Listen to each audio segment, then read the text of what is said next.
What if you suddenly lost everything and had no one by your side? The question rang louder than the sound of the coffee maker sputtering on the counter. Rachel Myers sat on the edge of her worn-down couch in a one-bedroom apartment she could barely afford anymore, staring blankly at her laptop screen. Her inbox blinked with the message she had reread 5 times already. Due to restructuring and AI integration, your position has been eliminated effective immediately.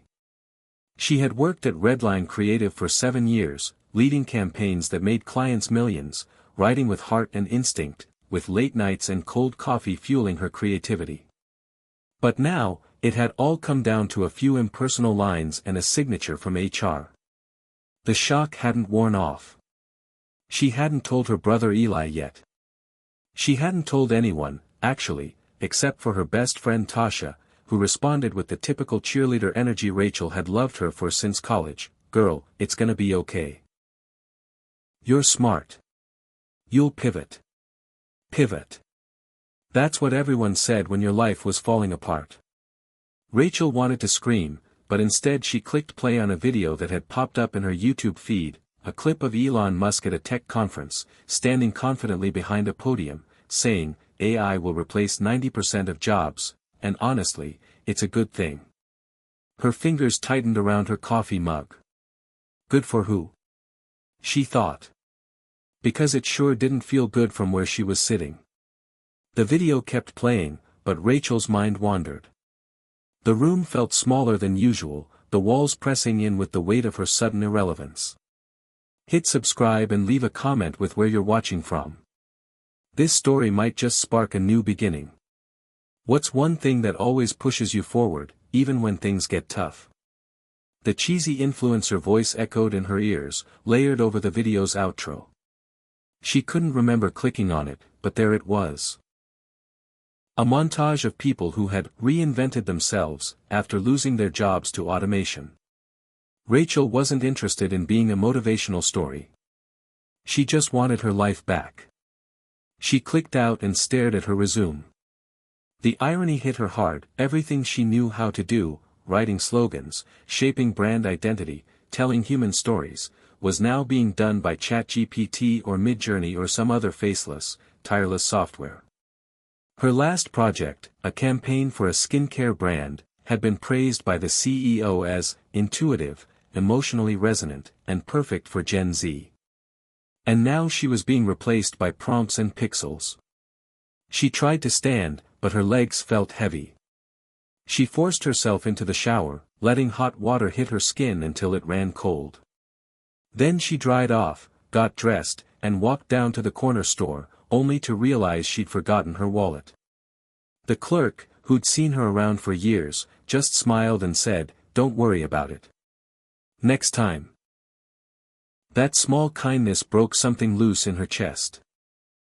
She held back tears until she got home, then let them fall silently as she sat on the floor of her kitchen, clutching a bag of trail mix like it might anchor her to the earth.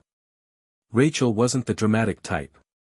She had always been the problem solver, the calm in a crisis, the girl who took care of others. But this was something else. This felt like someone had pressed delete on her life. Her phone buzzed with a text from Eli, "How's work?" She stared at it. Typed, "Fine." Deleted it. Typed, "Actually, I got laid off." Deleted that too. Finally, she sent nothing. What was the point? Her little brother had enough to worry about. He was a truck driver, always on the road, and his company had been flirting with automated convoy tech for years. If he knew she was spiraling, he'd drive all night to get to her, and she couldn't let that happen. Not yet. She needed to figure this out on her own. She tried to apply for jobs that night, but every listing asked for experience with AI-enhanced platforms, tools she had barely touched. Her stomach twisted. It wasn't just that AI had taken her job. It was that it was making her unemployable everywhere else. She clicked on a news article, "Elon Musk declares most jobs will be obsolete, focus should shift to creativity and purpose." Easy for him to say, Rachel thought. The man had billions to fall back on. What were people like her supposed to do, freelance until the bots caught up again. She scrolled through Reddit forums and LinkedIn posts. People were freaking out everywhere. Graphic designers replaced by AI-generated logos. Customer service teams replaced with voice bots. Teachers dealing with AI-written essays. It was happening fast, and no one seemed to be stopping it. She finally shut her laptop and sat in the dark, letting the city noise fill the silence. Honking, sirens, laughter from people walking below her window. Life went on, indifferent to her crisis. She thought about her mother, who had worked 2 jobs to keep them afloat growing up. Her mom never had time to worry about being replaced. She just did what had to be done. Maybe that's what Rachel needed to do too. But the world her mother lived in didn't have neural networks taking over every industry. Rachel closed her eyes and tried to picture her future. She saw nothing. Just static. A white noise void. She finally answered Eli, "We need to talk. Call me when you're free." She didn't want to scare him, but she also couldn't keep pretending. He called an hour later. "What's going on?" His voice was sleepy, but alert. She told him everything in one breath. The layoff. The AI. The hopelessness. He was quiet for a moment, then said, "That's messed up. But you'll figure it out. You always do." She wanted to believe him. But the truth was, she didn't even know what "figuring it out" meant anymore. She ended the call feeling no better than before. She lay on the couch and opened her notes app. A blank page. Then she typed, "What if AI doesn't just take our jobs, it rewrites who gets to matter?" She saved it. Just in case. The next morning, Rachel didn't get up early. She didn't make coffee. She didn't open her inbox. She just stared at the ceiling, letting herself be still. Her phone buzzed again. Another headline, "Musk, future without work could be utopia, if managed right." Utopia. That word made her laugh. A bitter, hollow laugh that echoed through the quiet apartment. She finally got up, brushed her teeth, and stared at herself in the mirror. She didn't recognize the woman staring back. Not yet. But maybe, just maybe, she could get to know her. Rachel Meyer was the kind of person who always kept moving. Even as a kid, still in mismatched sneakers and a hoodie too big for her, she'd bounce between school, part-time jobs, and making dinner for her little brother while her mother worked a late shift at the diner. She was 13 when her dad left for good, left a note, a bottle half drunk on the kitchen table, and the scent of Marlboro Reds hanging in the air. Her mother, June, never said much about it after that. "We keep going," was all she ever said. That became a kind of motto for Rachel, a coping mechanism and a mission statement. She learned how to be dependable, how to be useful, how to fill the silence in her family with effort. There was no room for self-pity, no time for existential questions. You made things work. You pushed forward. But now, pushing forward felt like stepping into mud. The kind that sucked at your boots until they came off your feet. Rachel hadn't seen her mother in almost a year, not since June had started slipping, forgetting names, missing appointments, calling Rachel by her sister's name. The sister Rachel never had. She tried not to dwell on it, but the guilt was there, just under the surface. She'd moved to Chicago for opportunity, and for a long time it had felt like the right decision. The city had energy. Movement. Jobs. Now it felt like one more place she might be forced to leave behind. She scrolled through old photos on her phone, pictures of her and Eli sitting on the hood of his beat-up Dodge truck, drinking gas station coffee, watching storms roll in over cornfields in Indiana. He was only 3 years younger, but she'd always felt like a second mom to him. When their actual moms started breaking down under the weight of life, it was Rachel who stepped in. She helped Eli with homework, cooked him meals, and later, helped him get his commercial driver's license. He looked up to her like she was bulletproof. That was part of why she hadn't told him right away about losing her job. It wasn't just about money. It was about identity. What do you say to someone who thinks you've got it all figured out when you're suddenly unsure who you even are? Tasha, on the other hand, had known immediately. Best friends since college, they'd met in a required group project for a consumer psychology course. Tasha was loud, brilliant, and impulsive. Rachel was calculated, empathetic, the one who smoothed things over. Their bond had been instant. Even now, with Tasha climbing the ranks at a trendy marketing agency on the West Coast, they still texted every day. "You should come out here," Tasha had said the night before. "You can stay with me. We'll start a side hustle or something. Make millions. Or go totally broke. Either way, we'll do it together." Rachel had laughed but said no. She wasn't ready to run. Not yet. The truth was, she didn't want to jump into another system that was already half-run by algorithms. What would she be doing, optimizing ad copy with ChatGPT over kombucha and sushi bowls in a co-working loft? No. She needed to think. She needed to feel this. Because something about it felt bigger than just her. Like it wasn't just her life that had been disrupted, it was something foundational. Something was cracking under the surface of everything. She opened her laptop again and started typing, not a job application this time, but a kind of journal entry. She called the file, "Not Dead Yet." The words flowed faster than she expected. "I feel like I've been erased. Like everything I know how to do has been scooped up and digitized and made efficient. But I'm not efficient. I'm messy. I need time to think. I miss people. Real ones. Not interfaces. I miss feedback that comes from a face, not a dashboard. I don't want to reinvent myself. I want to matter again." She stopped there. Closed the document. Saved it to a folder called Maybe. Later that afternoon, she got a call from Eli. "You okay?" he asked. His voice had that gravelly tiredness it always got when he'd been on the road too long. She told him the truth this time. Said it straight. "I got laid off. They're replacing my team with AI." He was quiet for a beat, then let out a low whistle. "Damn. I'm sorry, Rach." "Yeah. You okay?" "No. Not really. You need me to come out there?" "No. Just, talk to me." He did.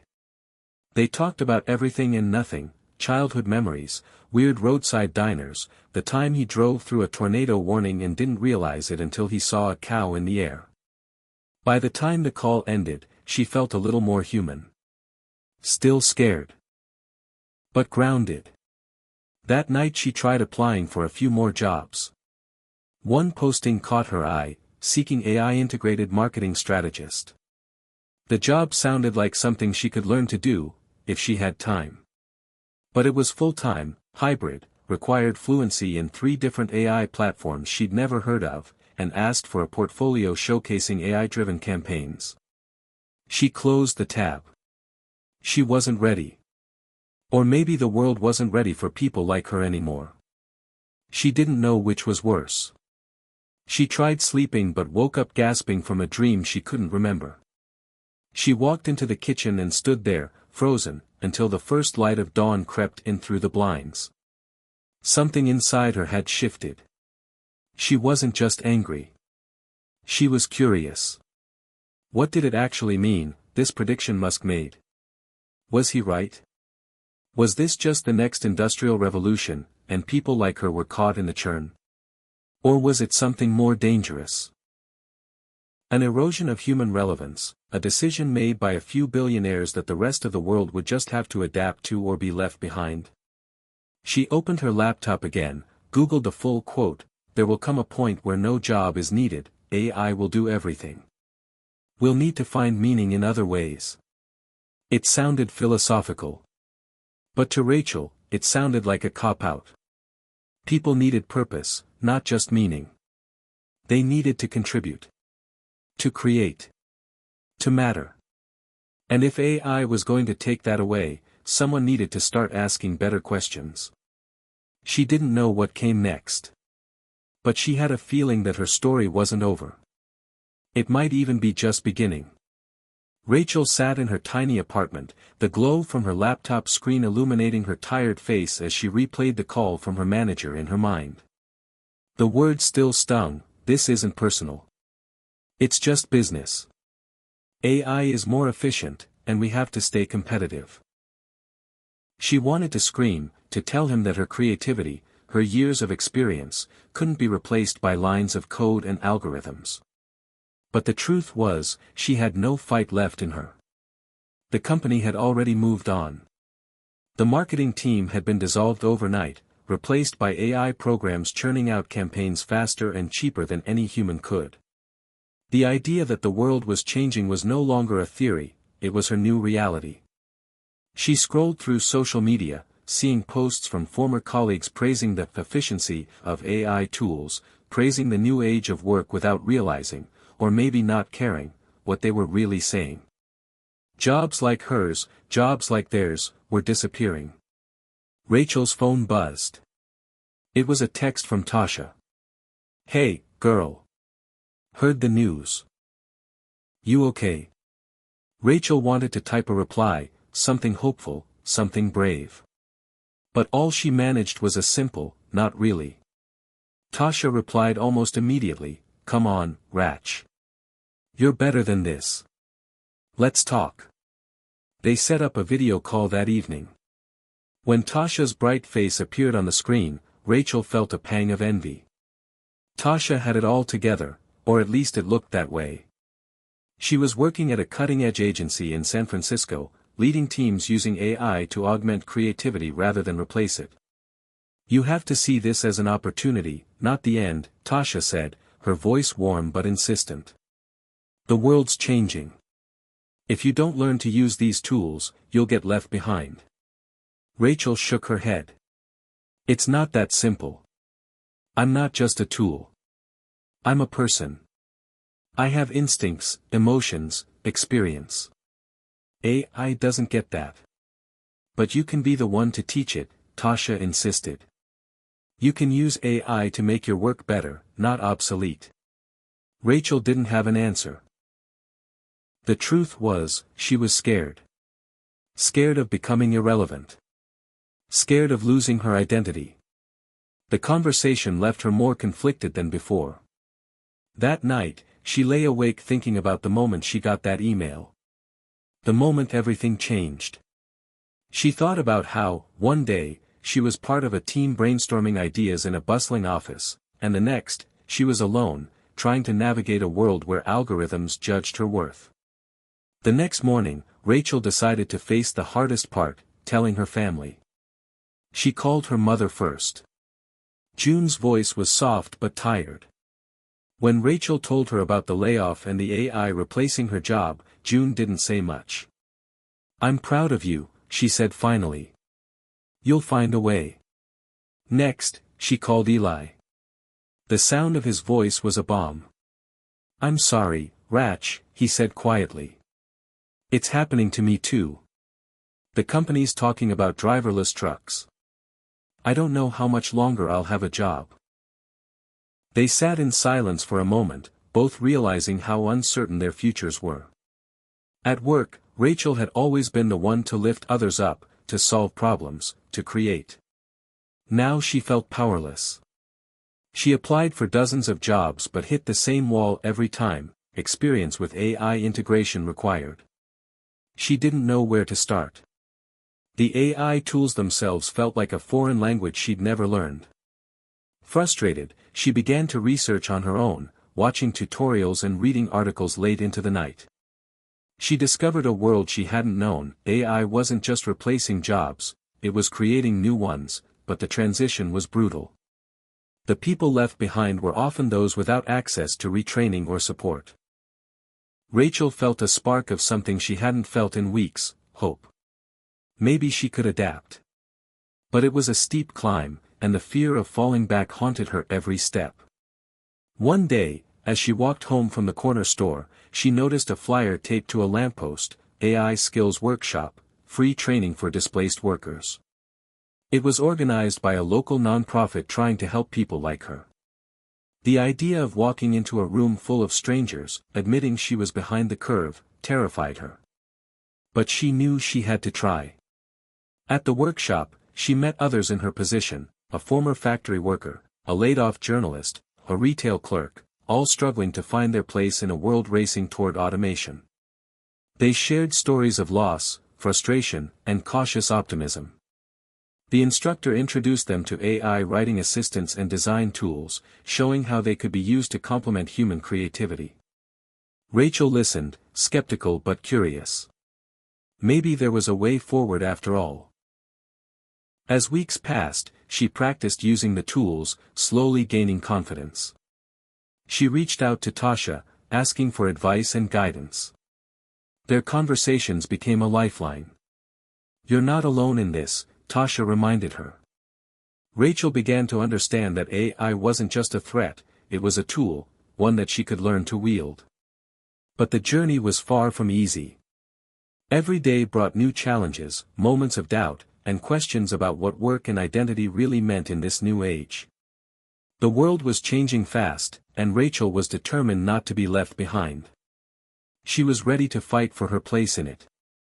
Rachel's mornings began with a ritual that once seemed trivial: brewing a cup of coffee and scrolling through the news, but now every headline felt like a punch to the gut. AI will disrupt 90% of jobs, robots replacing humans faster than expected, Elon Musk predicts jobless future.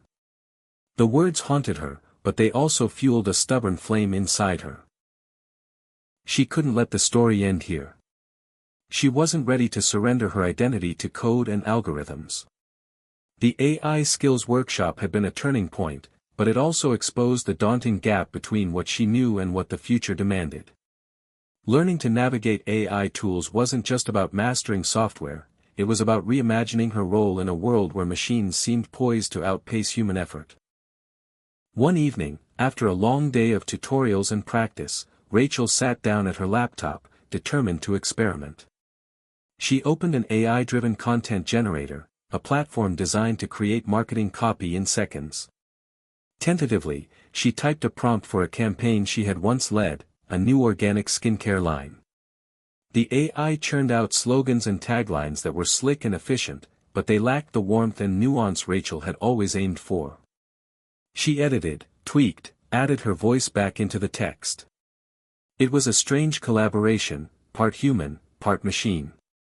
She realized the AI could handle data and trends, but it couldn't capture the emotional stories that connected products to people. That night, Rachel messaged Tasha. "I'm starting to see it. AI isn't the enemy, it's a partner. But only if we control the narrative." Tasha responded enthusiastically, "Exactly. That's the mindset. Use the tech to amplify your creativity, not replace it." Encouraged, Rachel began developing a portfolio showcasing this hybrid approach, campaigns blending AI efficiency with human insight. She reached out to former colleagues, offering freelance help to companies hesitant to fully automate their marketing. Slowly, doors started to open. But alongside these small victories came new challenges. The tech world was moving fast, and staying ahead felt exhausting. There were days when she felt overwhelmed, like she was drowning in code and jargon. She had to balance learning new skills with the emotional weight of uncertainty. Meanwhile, Eli faced his own crossroads. His trucking company had announced plans to pilot autonomous vehicles on some routes, threatening his livelihood. They talked often, sharing fears and hopes. Rachel encouraged him to consider retraining programs, just as she was doing. Together, they formed a pact to face the future head-on, no matter how uncertain. Rachel's relationship with her mother remained fragile. June's health was declining, and the emotional distance between them was widening. Rachel wished she could be there more often, but the demands of her own upheaval made it difficult. She promised herself she'd find a way to reconnect, to bridge the gap before it was too late. One afternoon, Rachel attended a panel discussion featuring tech leaders and economists debating the future of work. Elon Musk's name came up repeatedly, often sparking controversy. Some hailed his vision of a post-work society as revolutionary, others warned it was dystopian. Listening to the experts, Rachel wrestled with conflicting ideas. Was a future without traditional jobs really a utopia? Or was it a nightmare for people like her, who defined themselves by their work? After the event, she approached one of the panelists, a professor specializing in labor economics. They talked about the ethical responsibilities of technology creators and the need for policies supporting displaced workers. The professor urged Rachel to use her story to raise awareness and push for change. Inspired, Rachel began blogging about her journey, her fears, her struggles, and the small victories. Her writing resonated with others caught in the same storm. Readers shared their own experiences, creating an online community bound by uncertainty but fueled by hope. Through these connections, Rachel realized she was not alone. The AI revolution was not just a technological shift, it was a deeply human story about resilience, adaptation, and redefining purpose. As her confidence grew, Rachel took a leap. She pitched a project to a startup aiming to create AI tools designed to support creative professionals rather than replace them. Her proposal focused on building empathy-driven AI software that could learn from human emotions and experiences to enhance storytelling. The startup embraced her vision, and Rachel found herself at the forefront of an emerging field. Yet, despite progress, the emotional toll remained. Some days, doubt crept in like a shadow. Was she chasing a dream that would never materialize? Was she fighting a losing battle against forces beyond her control? Each night, she wrestled with these questions, finding solace in small rituals, calling Eli, writing in her journal, meditating. Through it all, Rachel's journey was evolving from one of loss to one of discovery. She was learning to blend the best of human creativity with the power of AI, carving out a new path in a world that was still figuring out what work meant. The future was uncertain, but for the first time in months, Rachel felt ready to face it head-on. Rachel's mornings grew quieter, marked by the soft hum of her laptop and the distant sounds of city life waking up outside her window. The initial shock of losing her job had faded, replaced by a steady determination to rebuild. But beneath her newfound resolve lurked a gnawing question: was AI truly the future, or just a passing storm that would leave human workers battered and broken? The answer, she realized, wasn't simple. The world was shifting, and she had to decide whether to adapt or be left behind. One morning, as she scrolled through emails, a message from the startup caught her eye. They were ready to move forward with the empathy-driven AI project, and they wanted her input on the design. Rachel felt a thrill she hadn't felt in months. This was more than just a job, it was a chance to shape the future she feared. She dove into the work, collaborating with engineers and designers, pushing the boundaries of what AI could understand about human emotions. Yet, the challenges were immense. The technology was powerful but limited by data and algorithms that couldn't fully grasp the nuance of lived experience. Rachel spent hours testing prototypes, tweaking parameters, and sharing stories from her own life to teach the AI how to recognize empathy in language. Meanwhile, the world outside her apartment was becoming more volatile. News headlines painted a picture of economic upheaval, mass layoffs, protests, debates over universal basic income. Elon Musk's warnings about AI replacing 90% of jobs had ignited fierce discussions across media and politics. Some hailed him as a prophet, others dismissed him as fearmongering. Rachel found herself torn between these extremes. She knew people were losing jobs, hers included, but she also saw potential for AI to augment human creativity and free people from repetitive work. The question was how society would manage this transition. She reached out to community leaders and labor activists, eager to understand how policies might evolve to protect displaced workers. In one conversation, a union representative emphasized the need for retraining programs and stronger social safety nets. "Technology isn't the enemy," he said. How we handle the change is. Inspired, Rachel began drafting a proposal combining her marketing expertise with her growing understanding of AI ethics. She envisioned campaigns that not only promoted products but also advocated for responsible AI use and worker support. At the same time, her personal life felt the strain of constant change. June's health worsened, and Rachel struggled to balance caregiving with her work. Eli called less often, weighed down by the uncertainty of his own job.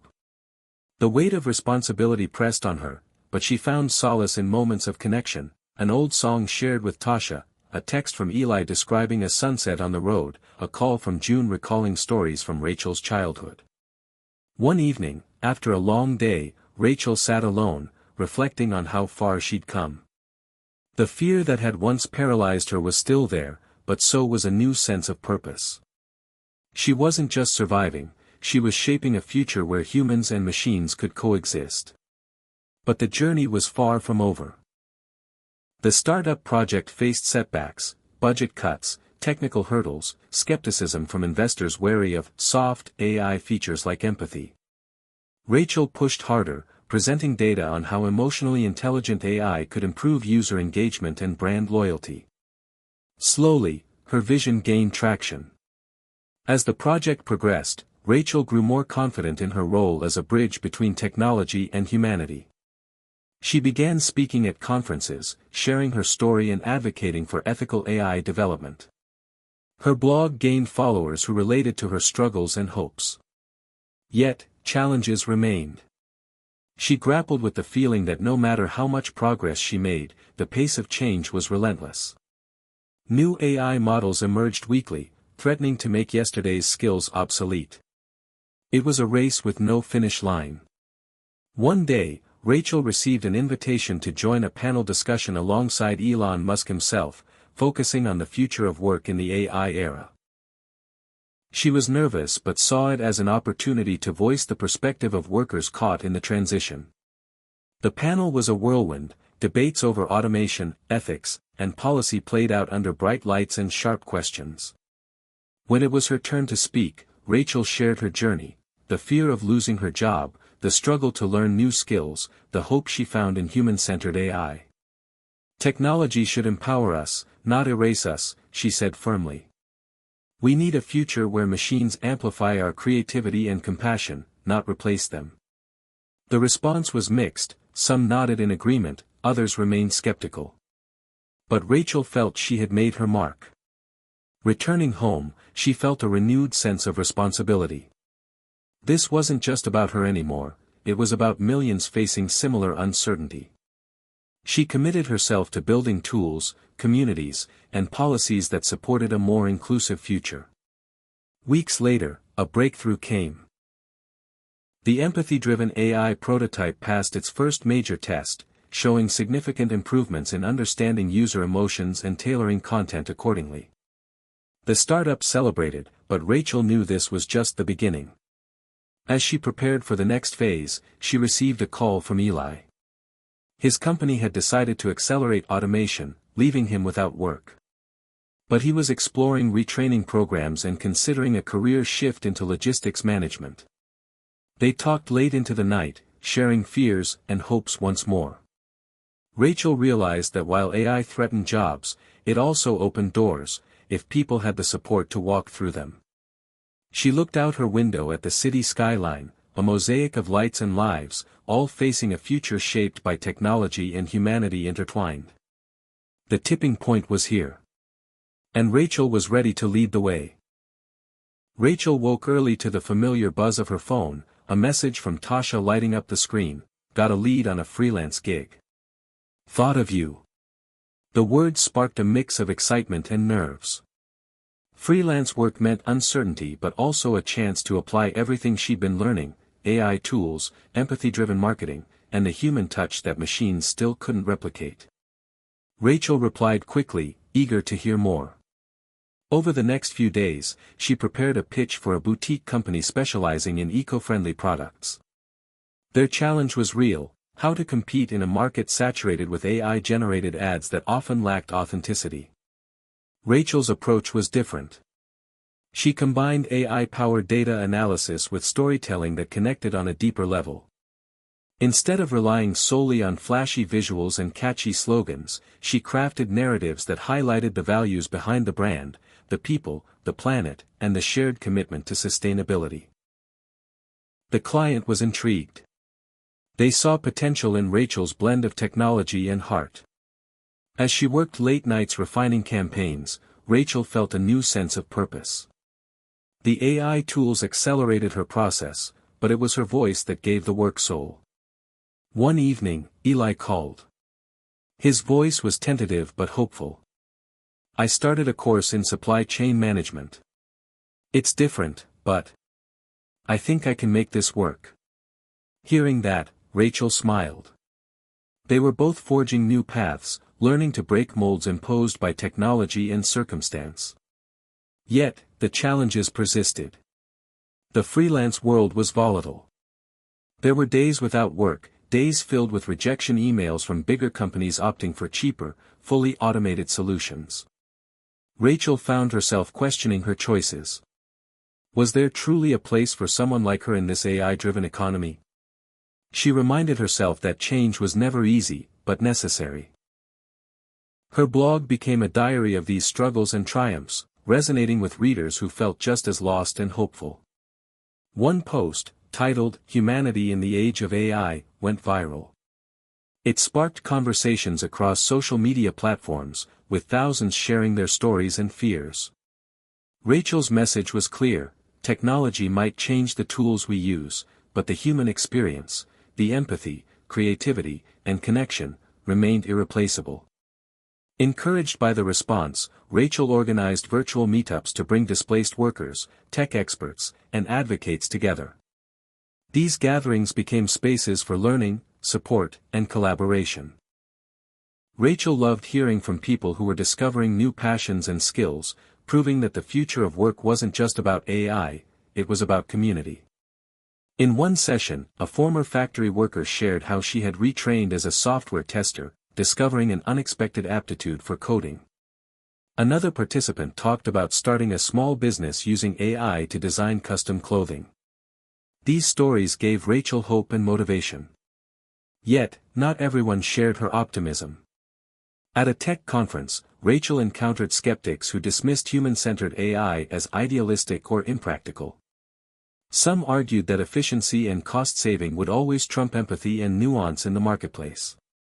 Rachel listened, sometimes frustrated, but she never lost her resolve.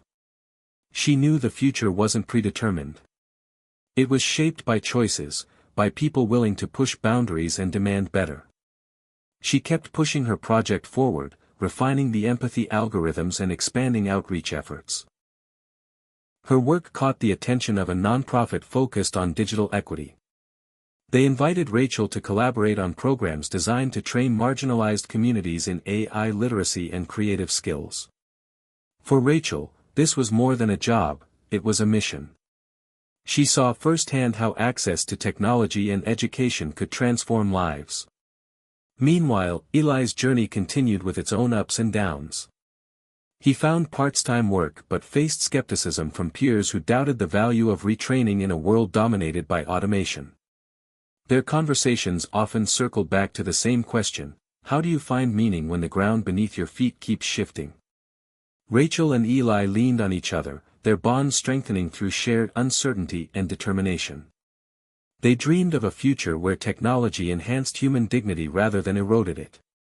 One chilly autumn evening, Rachel received an invitation to present her work at a university symposium on AI and society. Standing before an audience of students, professors, and industry leaders, she shared her story, from losing her job to leading innovation in empathy-driven AI. She spoke candidly about fear and resilience, about the power of human connection in a digital age. The response was overwhelming. Students approached her afterward, eager to learn, to join the movement of shaping ethical technology. The event marked a turning point for Rachel. She realized that breaking the mold wasn't just personal, it was collective. It required communities, institutions, and industries to rethink assumptions and build inclusive futures. As winter set in, Rachel reflected on her journey. The path had been rocky, filled with doubts and setbacks, but also unexpected joys and discoveries. She understood now that AI wasn't just a threat or a tool, it was a mirror reflecting humanity's choices. She vowed to keep pushing for a world where technology served people, not replaced them. Looking out at the city lights twinkling through the frost, Rachel felt ready for whatever came next. The future was uncertain, yes, but it was also full of possibility. Rachel's momentum carried her through the early winter months, but as the holidays approached, a creeping sense of doubt began to shadow her steps. Despite the strides she'd made with empathy-driven AI and the community she'd built, the larger world outside her bubble seemed to be rushing headlong into automation without care for the human cost. The news was relentless. Headlines screamed of factories shutting down, mass layoffs in retail, and self-driving trucks hitting the roads. Elon Musk's prediction, that AI could replace 90% of jobs, was being cited more frequently, often with a sense of grim inevitability. Rachel found herself at odds with this narrative. She had witnessed the potential of AI to amplify human creativity and connection. But the reality many faced was harsher: financial instability, identity loss, and a growing divide between those who could adapt and those left behind. One evening, after a long day at the startup, Rachel sat alone in her apartment scrolling through social media. A thread caught her attention: workers sharing their fears about unemployment and stories of burnout trying to retrain in tech fields. The comments were raw and honest, a chorus of anxiety and exhaustion. Rachel felt their pain deeply. She remembered her own nights wrestling with uncertainty, the feeling that the future was slipping through her fingers. Determined to help, she drafted a new blog post titled, "The Human Cost of the AI Revolution," detailing the emotional toll of technological upheaval and calling for greater empathy in both policy and practice. The response was immediate and overwhelming. Messages poured in from readers thanking her for giving voice to their struggles, but there were also harsh criticisms accusing her of fearmongering or romanticizing human work. The polarization stung, but Rachel understood it was part of a larger cultural battle over the future of work and technology. Meanwhile, Eli's situation worsened. His attempts to find steady employment were met with dead ends or short-term gigs with no benefits. The promise of retraining programs was often undermined by lack of funding or outdated curricula that didn't align with industry needs. Their calls grew less frequent as frustration mounted. Rachel worried for him, for herself, for the millions caught in the crossfire. At the startup, tensions rose. Investors pressured the team to pivot toward fully automated solutions that cut costs but sacrificed the empathy features Rachel championed. She faced tough conversations, defending her vision against skepticism that emotion had no place in scalable technology. Despite setbacks, Rachel doubled down, collaborating with ethicists, sociologists, and psychologists to strengthen the AI's emotional intelligence capabilities. She believed this was not just a technical challenge but a moral imperative. One day, a major tech conference announced a panel titled, "The Future of Jobs, AI and Automation." Rachel was invited to speak alongside industry giants, including a well-known AI developer skeptical of human-centered approaches.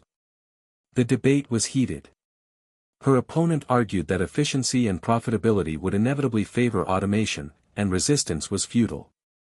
Rachel countered passionately, emphasizing the irreplaceable value of human creativity, empathy, and ethical judgment.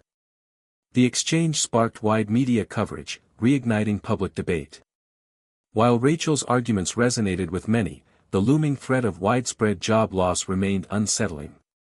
The divide between optimism and pessimism deepened. At home, Rachel faced her own internal conflicts. The emotional distance with her mother grew wider as June's health declined. Guilt gnawed at Rachel for not being there more, for chasing ambitions that sometimes felt selfish. She tried to balance caregiving calls with demanding work, but exhaustion often overwhelmed her.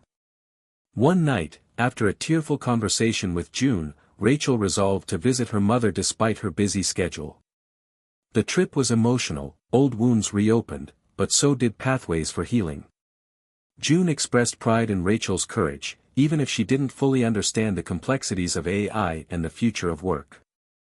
Their fragile bond was a reminder of what truly mattered beyond technology and jobs. Returning home, Rachel carried renewed purpose. She knew the road ahead would be hard, but she also understood that empathy extended beyond AI. It was about connecting to people's stories and struggles, including her own. Inspired, Rachel expanded her community meetups to include mental health resources and peer support, recognizing that resilience wasn't just about skills but emotional strength. One evening, as she prepared for a virtual panel, Rachel received a message from Eli, got an interview for a logistics role that involves managing automated fleets. Could be a fit. Wish me luck. Her heart lifted. They were both navigating the uncertainties together, finding glimmers of hope amidst shadows of doubt. The AI revolution was far from over, but Rachel's journey was a testament to the power of persistence, compassion, and vision. As snow began to fall softly outside her window, Rachel wrote the closing lines of her latest blog post. In a world rushing toward automation, we must not lose sight of the human heart. Technology can change how we work, but it should never change who we are. The future was still unwritten. And Rachel was ready to keep writing her story, one of courage, connection, and hope. Rachel awoke to a city buzzing with the energy of change. The bitter chill of winter had given way to the tentative warmth of early spring, and with it came renewed hope. The AI revolution was no longer just a looming threat, it had become a tangible force reshaping every aspect of life, from the way people worked to how they connected. Rachel's journey was at a pivotal moment. After months of struggle and doubt, she found herself standing at the threshold of what felt like a new frontier. The startup's empathy-driven AI project was gaining momentum. Their recent pilot with a major client had exceeded expectations, showing that machines could indeed learn to recognize and respond to human emotions in meaningful ways. Rachel watched as the AI analyzed customer feedback and adjusted marketing messages in real time, creating campaigns that felt personal, authentic, and effective. But the impact went beyond business metrics.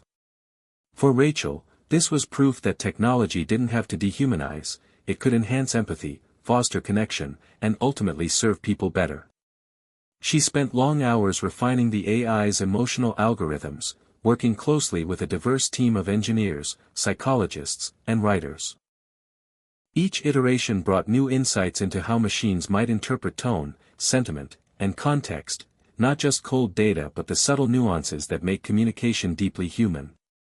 Meanwhile, her personal life was evolving too.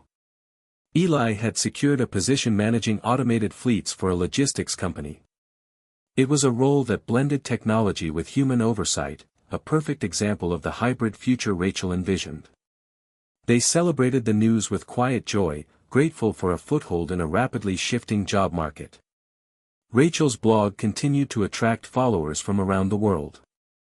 People shared stories of their own transitions, their fears and successes, creating a vibrant community united by the desire to thrive alongside AI. Rachel organized workshops and webinars, helping others develop skills in digital literacy, emotional intelligence, and creative problem-solving. She became a mentor and advocate, bridging gaps between technology and humanity. One day, Rachel received an invitation to participate in a government task force focused on AI ethics and labor policy. The opportunity was daunting but exhilarating. Here was a chance to influence decisions that could shape the future for millions. In preparation, Rachel immersed herself in research, collaborating with economists, sociologists, and labor leaders. She pushed for policies that emphasized retraining, social safety nets, and ethical AI deployment. The task force meetings were intense and sometimes contentious. Stakeholders from industry, labor, and academia debated fiercely over the best path forward. Rachel advocated passionately for a human-centered approach, arguing that technology should expand opportunities, not eliminate them. Slowly, her voice gained respect and influence. Beyond policy, Rachel also explored creative projects that showcased the harmony between humans and AI. She collaborated with artists using AI tools to generate new forms of expression. Music, visual art, and storytelling, that blended machine learning with human imagination. These projects were joyful experiments, demonstrating that the future need not be bleak but could be filled with innovation and wonder. Yet, challenges remained. Not everyone embraced this vision. Automation continued to disrupt industries, leaving many struggling to find stable employment. Political polarization over AI's role intensified, sometimes leading to backlash and misinformation. Rachel worked tirelessly to address fears and misunderstandings, emphasizing transparency, education, and dialogue. Her efforts were rewarded when she was invited to speak at a major international conference on the future of work. On stage, Rachel shared her journey, from job loss to leadership in ethical AI development. She spoke of resilience, adaptation, and the enduring power of human connection in a digital world. Her message resonated deeply, inspiring many to rethink their relationship with technology. After the conference, Rachel returned home energized but mindful of the road ahead. She knew the AI revolution was far from complete. New innovations would continue to challenge old norms, requiring ongoing vigilance and compassion. That evening, she reflected on how far she'd come. The uncertainty and fear that once consumed her had transformed into purpose and possibility. Rachel realized that the true power of AI was not in replacing humans but in empowering them, enhancing creativity, empathy, and community. As spring blossoms unfurled outside her window, Rachel felt a profound sense of hope. The new frontier was not just technological, it was deeply human. And she was ready to lead the way forward. Rachel's world had transformed dramatically over the past year. From the shock of losing her marketing job to becoming a leading voice in human-centered AI, her journey was marked by resilience and reinvention. Yet, as the AI revolution accelerated, Rachel found herself at a crossroads, facing questions about identity, purpose, and the meaning of work in a rapidly changing world. The startup's empathy-driven AI project had secured new funding and partnerships, expanding their reach into healthcare, education, and customer service industries. Rachel marveled at how technology could now help doctors better understand patient emotions, or assist teachers in recognizing student struggles. But with each success came new complexities. The AI's growing influence sparked debates about privacy, data ethics, and unintended biases embedded in algorithms. Rachel worked closely with her team to address these concerns, pushing for transparency and inclusivity. She understood that technology's promise hinged on responsibility as much as innovation. At the same time, Rachel's personal life was evolving in unexpected ways. Eli's career in logistics flourished, and their conversations deepened, reflecting shared hopes and fears about the future. But tensions emerged too, questions about work-life balance, financial security, and the pace of change tested their relationship. Rachel found herself wondering, could love and technology coexist without one overshadowing the other? To clear her mind, Rachel took long walks through the city's changing neighborhoods. She noticed new businesses using AI to customize services, alongside communities struggling with displacement and unemployment. The juxtaposition was stark, a reminder that progress was uneven and complex. Determined to bridge these divides, Rachel partnered with local nonprofits to develop training programs focused on AI literacy and digital skills for underserved populations. The initiative was challenging but rewarding. She saw firsthand how access to education and technology could open doors for people who had been left behind. Rachel's blog continued to be a platform for honest reflection and advocacy. In one post, she wrote about the crossroads of change, describing the tension between embracing innovation and preserving human dignity. The piece resonated widely, sparking conversations across social media and community forums. One evening, Rachel was invited to a roundtable discussion with policymakers and industry leaders to address the growing concerns about AI-driven job displacement. The room was charged with urgency and debate. Rachel shared her insights from both personal experience and professional expertise, advocating for policies that balance technological advancement with social welfare. She argued passionately for universal retraining programs, stronger labor protections, and ethical AI standards. The discussion was intense but productive. Rachel left feeling both hopeful and aware of the challenges ahead. Amid the whirlwind of work and advocacy, Rachel struggled to find moments of calm. She often found solace in conversations with June, who, despite declining health, remained a steady source of wisdom and encouragement. Their relationship deepened, bridging past wounds with new understanding. Eli's support was a balm during turbulent times, though their busy schedules sometimes left them apart. Rachel knew the future was uncertain, but she was determined to navigate it with courage and compassion. One night, after a late work session, Rachel received an unexpected call from a former colleague who had moved to a tech giant specializing in AI automation. They discussed the possibility of a collaboration that could bring empathy-driven features into large-scale AI platforms. The opportunity was tempting but complicated. Rachel grappled with questions about maintaining integrity and influence within a corporate environment often driven by profit over people. After days of reflection and consultation with mentors, Rachel decided to accept the challenge, seeing it as a chance to effect change from within. The transition was daunting. The corporate culture was fast-paced and competitive, sometimes at odds with Rachel's values. But she persisted, building alliances and advocating for ethical AI practices. Slowly, her influence grew. As Rachel settled into her new role, she faced another personal turning point.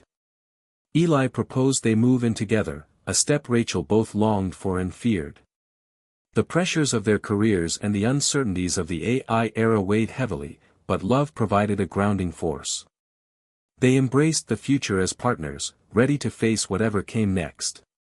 The chapter of Rachel's life marked by crossroads was far from over. But with each decision, professional and personal, she learned that the future was not a predetermined path but a series of choices shaped by resilience, empathy, and hope.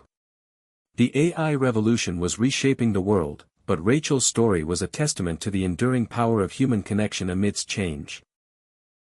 As spring gave way to summer, Rachel found herself increasingly drawn to the echoes of her own history, memories she had tucked away during her years of struggle and reinvention. The AI revolution was unfolding around her like a storm, dynamic, unpredictable, and transformative, but beneath the waves of progress, Rachel realized that the personal stories, the emotional undercurrents, remained the foundation of everything she believed in. One afternoon, she visited her childhood neighborhood for the first time in years. The streets were both familiar and changed, with new businesses and faces mingling alongside long-standing landmarks. Rachel wandered past the park where she and Eli had their first date, the old bakery where her mother used to buy cinnamon rolls, and the small library where she had discovered her love for storytelling. As she stood in front of her old house, a flood of memories came rushing back. Her parents' struggles, the tough lessons from adolescence, the moments of joy and heartbreak that had shaped her. The AI tools she worked on could analyze data and detect patterns, but they could never replicate the richness of human memory, the scars and triumphs that formed identity. Rachel realized that this was the true essence she wanted to preserve and celebrate in her work.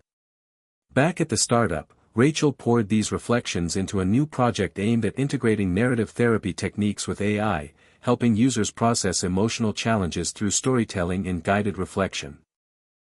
The initiative was ambitious, bridging cutting-edge technology with deeply human psychological healing. She collaborated with therapists and researchers, designing AI models that could listen, respond empathetically, and support mental health in innovative ways. The project garnered attention from mental health advocates and tech innovators alike. Rachel found renewed purpose in this fusion of past and future, technology and humanity. Yet, the shadows of the past were not always comforting. Old family conflicts resurfaced as Rachel reconnected with June. Their conversations sometimes stirred unresolved tensions about choices made and paths not taken. Rachel grappled with feelings of guilt and forgiveness, realizing that healing was an ongoing journey, not a destination. Eli stood by her side through these emotional tides, offering patience and love even when words failed. Together, They navigated the complexities of blending past wounds with present growth. Meanwhile, the AI landscape continued to shift rapidly. New breakthroughs in natural language processing and emotional recognition pushed boundaries, raising both excitement and ethical questions. Rachel found herself at the center of debates about privacy, consent, and the potential for AI to manipulate emotions rather than support them. She advocated tirelessly for safeguards and transparency, emphasizing that technology must empower, not exploit, human feelings. At a global conference on AI ethics, Rachel presented her work on narrative therapy AI, sharing stories of users who had found comfort and insight through the platform. Her message was clear: technology could be a tool for healing if designed with empathy and respect. The audience responded with enthusiasm, but Rachel knew the path ahead would require vigilance and collaboration. One evening, as Rachel prepared for a webinar, she received a message from Eli, "Mom's in the hospital. Could use your support." The news hit hard. June's health was deteriorating faster than they had anticipated. Rachel rushed to the hospital, the sterile corridors a stark contrast to the warmth of memories they shared. Sitting by June's bedside, Rachel held her mother's hand, reflecting on the fragile beauty of life and the urgency of connection. In the days that followed, Rachel balanced hospital visits with work, feeling the weight of responsibility and love intertwine. The experience deepened her resolve to create technology that honored the human experience in all its complexity. As summer's heat softened into the golden light of early autumn, Rachel returned to her apartment with a renewed sense of clarity. The echoes of her past were no longer burdens but guideposts, reminding her that technology was only as meaningful as the lives it touched. She penned a heartfelt blog post titled, "Honoring Our Stories in the Age of AI," weaving together personal reflection and professional vision. The response was profound. Readers shared their own stories of loss, hope, and resilience, finding solidarity in the shared human journey. Rachel's work had come full circle, from the depths of uncertainty to the heights of innovation, always grounded in empathy and memory. As she closed her laptop that evening, Rachel felt a quiet peace. The future remained uncertain, but the past, the stories, the emotions, the connections, would always illuminate the way forward. In a world transformed by AI, it was the human heart that held the true power to change. Hit subscribe and leave a comment with where you're watching from. This story might just spark a new beginning. What's one thing that always pushes you forward, even when things get tough? The days that followed June's hospitalization were a whirlwind of emotions and decisions for Rachel. Amid the sterile white walls of the hospital and the quiet beep of monitors, Rachel found herself confronting not only her mother's fragility but also her own vulnerability. The weight of responsibility pressed heavily on her, yet it ignited a fierce determination to harness technology for healing and hope. Back at work, the startup's new AI narrative therapy project was gaining momentum, but Rachel felt the pressure mounting to push past technical limitations. The algorithms were powerful but imperfect, struggling to grasp the subtleties of human pain and resilience. Rachel knew that to truly break through, she needed to think beyond code, to infuse the AI with something intangible yet essential, genuine empathy and understanding. Drawing on her experiences with June and her own emotional journey, Rachel led her team into a new phase of development. They incorporated richer datasets featuring diverse human stories, nuanced emotional cues, and real-time feedback loops.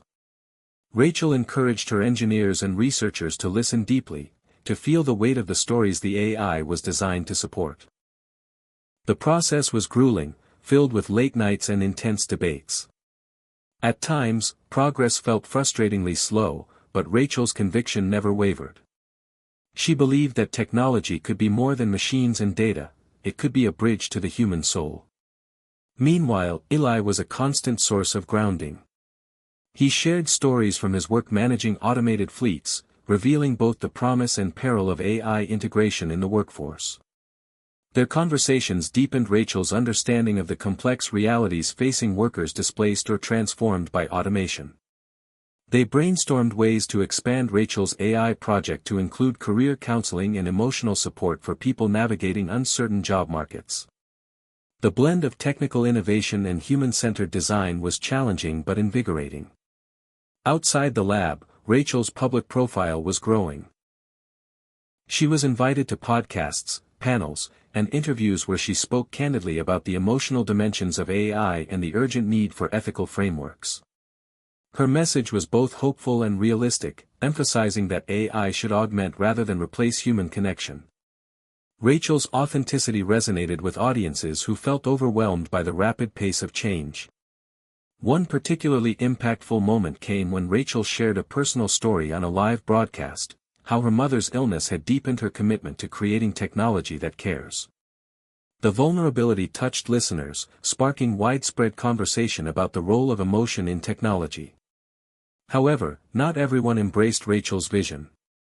Critics from both tech purists and skeptical social commentators questioned whether AI could ever truly understand human emotion.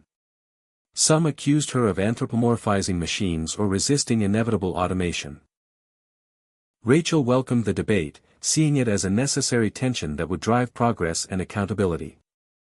The breakthrough came unexpectedly during a late-night coding session. The AI's new emotional recognition module began to respond with a depth and nuance previously unseen. It could detect subtle shifts in tone, recognize layered feelings, and offer supportive responses that felt genuinely comforting. The team tested the system with volunteers who reported feeling truly heard and understood for the first time by an AI. The result was both exhilarating and humbling. Rachel knew this was only the beginning, but the breakthrough validated years of persistence and belief. As the project moved toward public release, Rachel grappled with the ethical responsibilities of deployment. She collaborated with ethicists, lawyers, and mental health professionals to create guidelines ensuring transparency, user consent, and safeguards against misuse. Rachel insisted on continuous monitoring and updates to address biases and protect vulnerable users. The process was meticulous, reflecting her commitment to integrity. At home, Rachel found solace in simple moments with Eli, quiet dinners, shared walks, and late-night talks about dreams and fears. Their relationship blossomed, offering a sanctuary amid the storm of change. Rachel realized that while technology could be a powerful tool, human connection remained irreplaceable. The culmination of Rachel's efforts arrived with the launch of the AI narrative therapy platform. The response was immediate and profound. Users reported newfound clarity, emotional relief, and a sense of companionship in their struggles. Mental health professionals praised the tool as a valuable supplement to traditional therapy. Rachel's vision of technology as a healing force was taking shape in the real world. As Rachel stood before a crowd at the platform's unveiling, she reflected on the journey, the losses, the doubts, the breakthroughs. She shared her hope that AI could become a partner in humanity's quest for meaning and connection, not a threat. The applause was warm and heartfelt, affirming the power of empathy in a digital age. Later that night, Rachel sat quietly in her apartment, the city lights twinkling beyond her window. She felt a deep sense of peace and purpose. Breaking the code was more than a technical feat, it was a step toward bridging the divide between technology and the human heart. The path ahead remained uncertain, but Rachel was ready to lead with courage, compassion, and unwavering belief in the power of connection. As autumn deepened, the atmosphere around Rachel's work shifted from cautious optimism to palpable momentum. The AI narrative therapy platform had launched to a groundswell of interest, drawing users from across demographics, young adults grappling with anxiety, veterans wrestling with trauma, caregivers seeking solace. Rachel observed with a mix of pride and humility as the technology she helped create began to touch lives in unexpected and profound ways. Yet the journey was far from over. With growing adoption came heightened scrutiny from regulators, privacy advocates, and even the media. Questions about data security, emotional manipulation, and AI's limits surged to the forefront. Rachel understood the stakes, trust was fragile, and any misstep could unravel years of work. She spearheaded efforts to bolster transparency, releasing detailed reports on data handling and algorithmic fairness. Town halls and online forums became arenas for open dialogue, where Rachel engaged directly with users and critics alike. Her candidness won respect but also revealed the complex terrain of ethics and technology in practice. Meanwhile, Rachel's relationship with Eli deepened, their bond strengthened by shared challenges and mutual support. They moved in together, creating a home filled with laughter, late-night brainstorming sessions, and quiet moments of reflection. Rachel treasured this balance between professional ambition and personal connection, seeing it as essential to her well-being. At the same time, the AI revolution continued to accelerate globally. New breakthroughs in robotics, natural language understanding, and data analytics disrupted industries at an unprecedented pace. Rachel watched as factories automated, customer service bots multiplied, and traditional jobs evolved or vanished. She felt a renewed urgency to address the societal impacts of this transformation. To that end, Rachel expanded her advocacy, collaborating with policymakers and labor leaders to develop frameworks for workforce transition, social safety nets, and lifelong learning initiatives.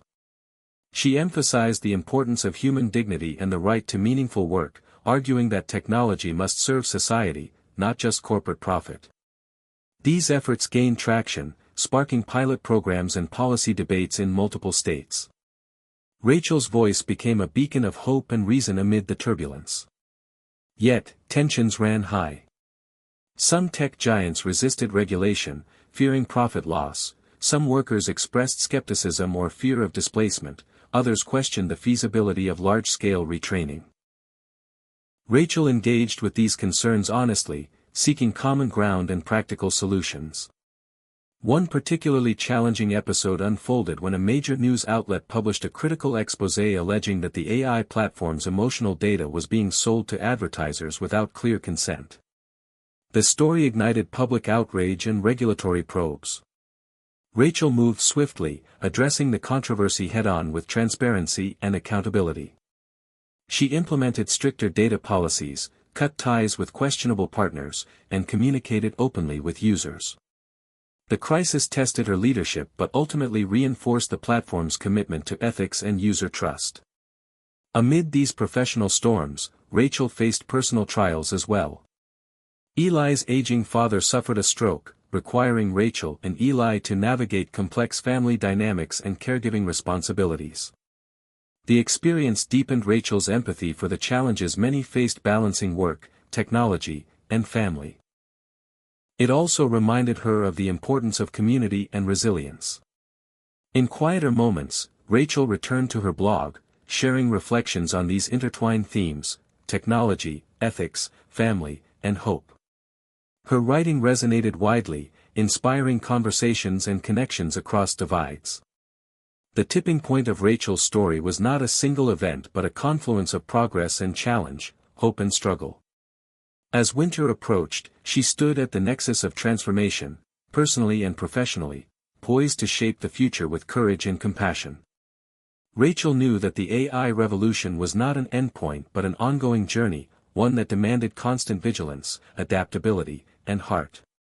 As she prepared for a keynote address at a global summit on the future of work and AI ethics, Rachel felt a profound sense of purpose. The world was watching, the stakes were high, and the opportunity to make a difference was real. With steady resolve, Rachel stepped into the spotlight.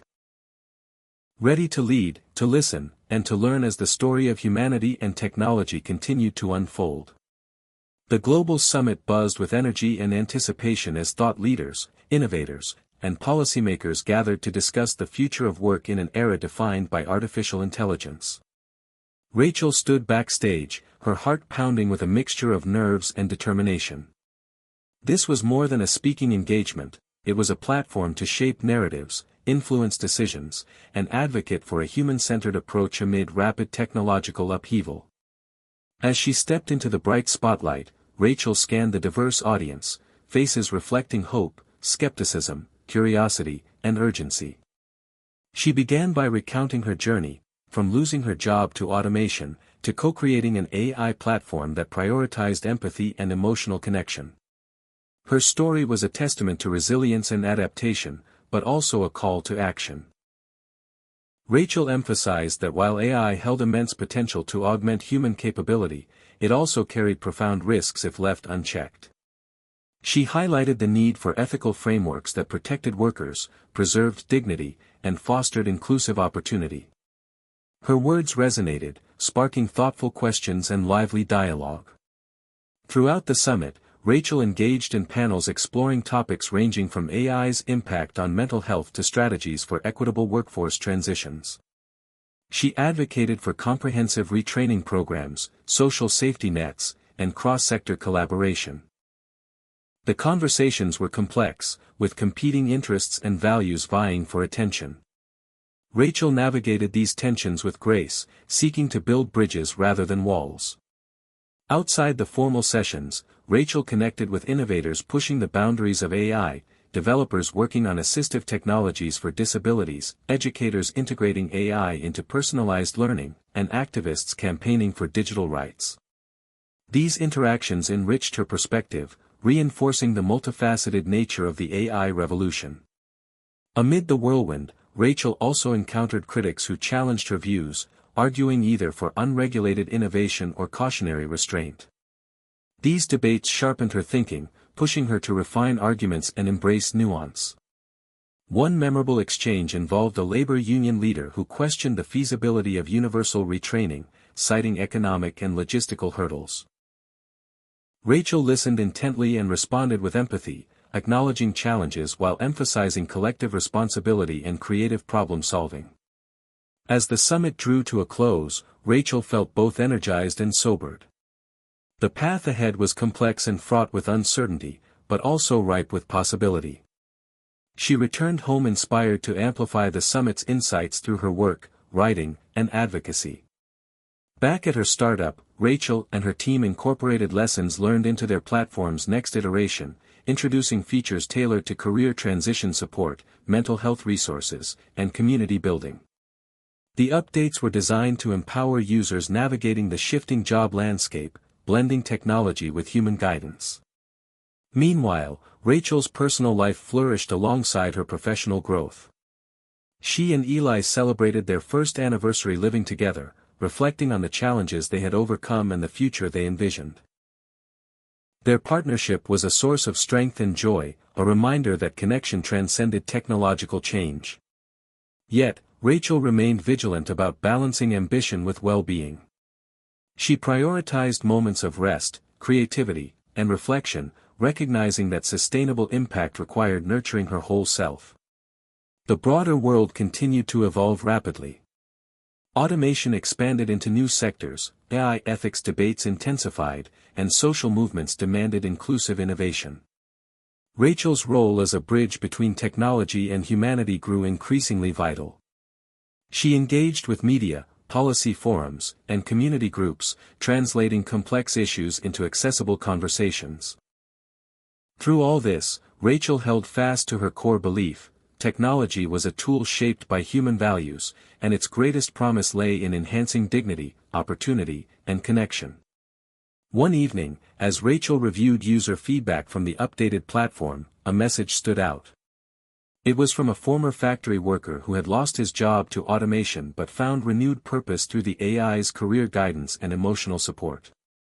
He wrote, "This platform gave me hope when I felt invisible. It helped me see that change doesn't have to mean the end, it can be a beginning." Tears welled in Rachel's eyes. Moments like these affirmed why she persevered amid uncertainty and challenge. The new frontier of AI was not just about machines or markets, it was about real people navigating change with courage and resilience. Rachel closed her laptop, feeling a profound sense of gratitude and responsibility. The journey was far from over, but she was ready, armed with empathy, knowledge, and unwavering hope. To help shape a future where technology uplifted every human story. The crisp air of early winter carried a certain urgency, mirroring the growing intensity in Rachel's world. The AI revolution had reached a pivotal moment, a crossroads where technology's promise and peril converged, forcing individuals, corporations, and governments to confront profound questions about the future of work, society, and identity. Rachel felt the weight of this crossroads in every aspect of her life. Her AI platform's user base had exploded, drawing diverse people grappling with displacement, hope, and reinvention. Their stories poured in, some filled with optimism, others marked by fear and frustration. Rachel immersed herself in these narratives, determined to deepen her platform's ability to respond with compassion and practical guidance. At the same time, the political climate around AI regulation was heating up. Lawmakers debated bills aiming to control AI's reach, protect workers, and ensure ethical development. Rachel engaged actively in these discussions, advocating for balanced policies that encouraged innovation while safeguarding human rights and dignity. The complexity of policymaking challenged her, revealing the competing interests and uncertainties that shaped decision-making. Rachel often found herself mediating between technologists pushing for fewer constraints and labor advocates demanding stronger protections. This balancing act underscored the multifaceted nature of AI's impact: economic, social, psychological, and ethical. On a personal level, Rachel faced difficult choices as well. June's health had stabilized but remained fragile, requiring ongoing care and emotional support. Rachel and Eli coordinated schedules, sometimes sacrificing work or personal time to be there. The experience deepened their bond and underscored the importance of community amid change. At the startup, Rachel's leadership was tested by growing pains. Scaling the platform to meet surging demand strained resources and infrastructure. Technical glitches surfaced, user complaints mounted, and the team grappled with burnout. Rachel stepped in to foster open communication, encourage collaboration, and reinforce the mission that united them. She organized wellness workshops, team retreats, and open forums, recognizing that sustaining innovation required nurturing the people behind it. One evening, a breakthrough emerged. A new AI feature was developed that allowed users to simulate future career paths based on their skills, interests, and market trends. It combined data analytics with narrative therapy principles, helping individuals envision possibilities and prepare emotionally for transition. Early testers reported a renewed sense of agency and hope. Rachel saw this as a crucial step toward empowering users to face uncertainty proactively. However, the crossroads also brought unexpected challenges. A data breach exposed sensitive user information, sparking a wave of anxiety and distrust. Rachel responded swiftly, launching a transparent investigation, enhancing security protocols, and communicating openly with users.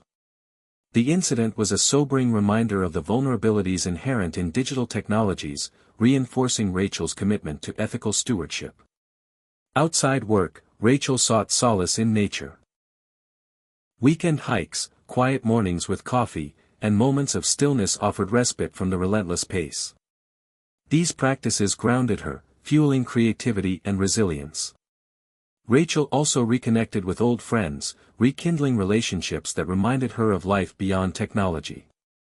The crossroads of change was not only external but internal, a reckoning with values, priorities, and purpose. Rachel journaled regularly, reflecting on lessons learned and aspirations for the future. She grappled with questions of balance: how to innovate without losing humanity, how to lead without sacrificing authenticity, how to face uncertainty with courage rather than fear. As winter deepened, Rachel's platform reached a new milestone: 1 million active users. The achievement was a testament to collective effort and shared vision. Rachel celebrated with her team, acknowledging the challenges overcome and the journey ahead. Yet, she remained mindful that technology alone was not a panacea. The human spirit, resilient, adaptable, compassionate, was the true driver of transformation. At a global AI ethics conference, Rachel delivered a keynote titled "Navigating the Crossroads: Technology and Humanity in Transition." She called for humility, empathy, and collaboration as guiding principles. Her message resonated widely, inspiring renewed commitment to responsible innovation. The crossroads Rachel faced symbolized a larger societal moment. The choices made now would shape not only economic outcomes but cultural narratives about work, identity, and connection. Rachel embraced this responsibility with open eyes and an open heart. In the quiet after the conference, Rachel sat by her window, watching snowflakes drift down. The world was changing, uncertain yet full of possibility. She felt ready to face whatever came next, guided by the stories of those she served and the values that defined her. The crossroads of change was not a destination but a passage. A journey requiring courage, wisdom, and above all, humanity. The bitter chill of late winter settled over the city, casting long shadows that mirrored the weight pressing on Rachel's heart. Despite the outward success of her AI platform and the growing influence she wielded in tech and policy circles, a persistent unease gnawed at her. It was a feeling she couldn't shake, a call from the past, whispering through memories and unfinished conversations. The catalyst came unexpectedly one evening when Rachel received a call from her father, Robert, who had remained distant for years after her mother's illness. His voice was hesitant but urgent. He wanted to talk, really talk, about the family history, the choices made, the regrets left unspoken. Rachel agreed, sensing this was a moment she had long avoided but could no longer ignore. Their conversation was raw and revealing. Robert spoke of sacrifices made for career ambitions, of misunderstandings and missed opportunities to connect. Rachel shared her own struggles, balancing ambition with care, the loneliness beneath public success. For the first time, they bridged a gap carved by time and silence. This dialogue stirred deeper reflection for Rachel about the patterns repeating across generations, the tension between work and family, progress and presence. She realized that the story she was helping to shape with AI was, in part, an attempt to rewrite these inherited narratives. Rachel revisited old journals and photographs, tracing the emotional contours of her past. She thought of June's resilience, Robert's quiet pride, and the moments of joy that had been overshadowed by struggle. These echoes of the past infused her with renewed purpose, a commitment to creating technology that honored not just productivity but also healing and belonging. At work, Rachel infused the platform with new features inspired by these insights. The AI began to incorporate prompts encouraging users to explore personal history, family dynamics, and emotional roots as part of their growth journey. The feedback was profound.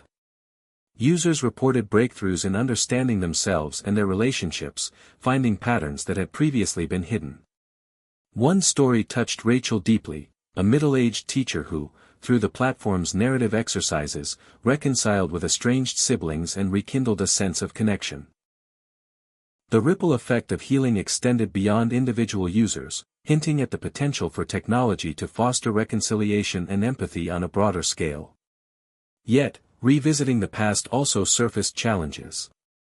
Some users confronted painful memories and trauma, underscoring the importance of integrating professional mental health support with AI tools.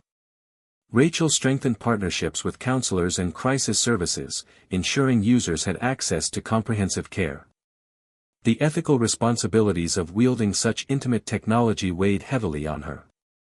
Amid these professional developments, Rachel's personal life grew richer and more complex. Eli's father's health continued to decline, bringing the couple closer together but also testing their resilience. They navigated caregiving, grief, and hope side by side, finding strength in vulnerability. Rachel learned to embrace impermanence and the beauty of shared struggle. In quieter moments, Rachel connected with her community. Hosting workshops on AI and emotional intelligence, volunteering at local centers, and mentoring young women entering tech fields. These engagements grounded her, reminding her that technology's true purpose was to serve and uplift people. The echoes of the past resonated not only in Rachel's life but in the broader cultural conversation. Discussions about AI's impact increasingly acknowledged the importance of history, identity, and emotional well-being.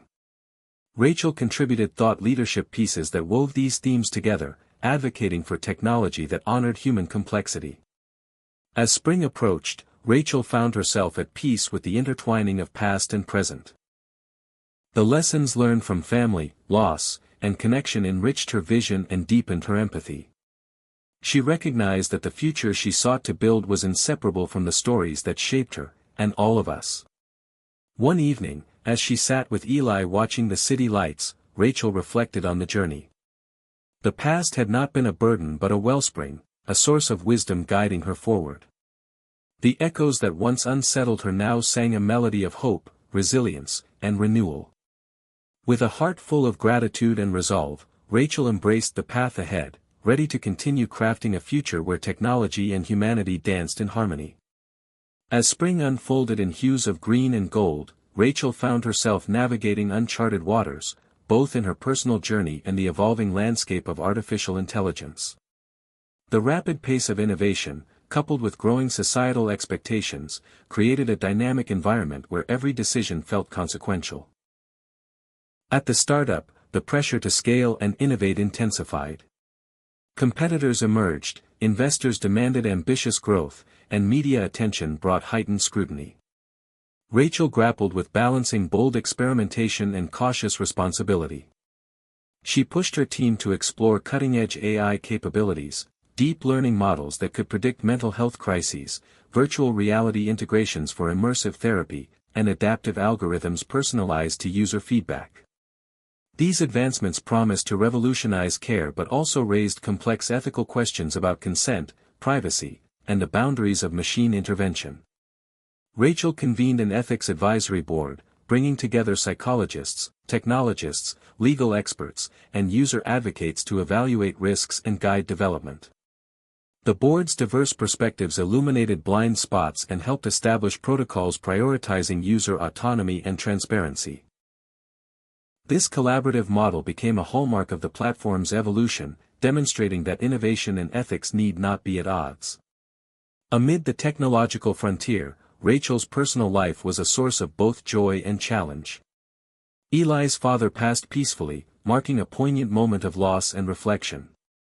Rachel supported Eli through grief, and together they honored the elder's memory with a gathering that celebrated life, community, and resilience. The experience deepened Rachel's understanding of mortality and the preciousness of connection, insights that infused her work with renewed compassion. At the same time, Rachel confronted internal doubts. The magnitude of the AI revolution often felt overwhelming. She questioned whether her efforts could truly address the systemic inequalities and existential fears swirling around technology's rise. These moments of uncertainty prompted Rachel to seek balance through mindfulness, creative expression, and dialogue with mentors. She began a personal practice of writing poetry and essays exploring themes of change, identity, and hope, an outlet that renewed her spirit and sharpened her voice. Professionally, Rachel forged partnerships beyond the tech industry, collaborating with educators, healthcare providers, and community organizations to expand the platform's reach and impact. She championed initiatives addressing digital literacy, mental health stigma, and economic inclusion, recognizing that AI's benefits would only be realized through holistic ecosystem building. One groundbreaking project involved deploying the platform in underserved rural areas, adapting technology to low-bandwidth conditions and integrating with local support networks. The pilot yielded promising results, empowering users with tools for emotional resilience and career transition despite geographic isolation. These efforts highlighted the importance of equity in technological progress. Yet, challenges persisted. Regulatory debates intensified as governments worldwide grappled with AI governance. Rachel participated in international forums, advocating for harmonized standards that balanced innovation with safeguards. The complexity of global coordination underscored the multifaceted nature of the AI era. No single solution could suffice. In media appearances and public talks, Rachel emphasized the human dimension of AI, urging society to focus not only on algorithms but on empathy, ethics, and inclusion. Her message resonated but also sparked controversy among technologists and critics who accused her of hindering progress or overstating risks.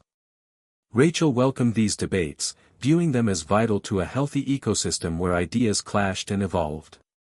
The uncharted waters Rachel navigated were rich with possibility and peril. Each breakthrough was shadowed by ethical quandaries, each success underscored the need for humility. Yet, Rachel remained steadfast, anchored by a vision of technology as a catalyst for human flourishing rather than displacement. As summer approached, Rachel and Eli took a brief retreat to the coast, time to recharge, reflect, and reconnect. Walking along the shore, Rachel felt the vastness of the ocean echo the uncharted territories she faced. But rather than fear, she found exhilaration. The unknown was an invitation to explore, learn, and grow. Standing at the water's edge, Rachel resolved to embrace uncertainty with courage and grace, knowing that the journey itself held the transformative power. Back home, energized and focused, Rachel dove into the next phase of her work, advancing AI that honored human stories, dignity, and potential. The uncharted waters ahead promised challenges, but also the chance to pioneer a future where technology and humanity thrive together. The summer heat simmered across the city, mirroring the mounting tension Rachel felt as her AI platform approached what many were calling the tipping point, a moment when artificial intelligence's integration into daily life would fundamentally reshape society. This was no longer a distant possibility but an urgent reality unfolding in real time. Rachel's platform had become a central tool for millions navigating job displacement, mental health challenges, and career reinvention. Its success was undeniable, but so too were the questions and controversies it stirred. As the platform scaled, the lines between human and machine guidance blurred.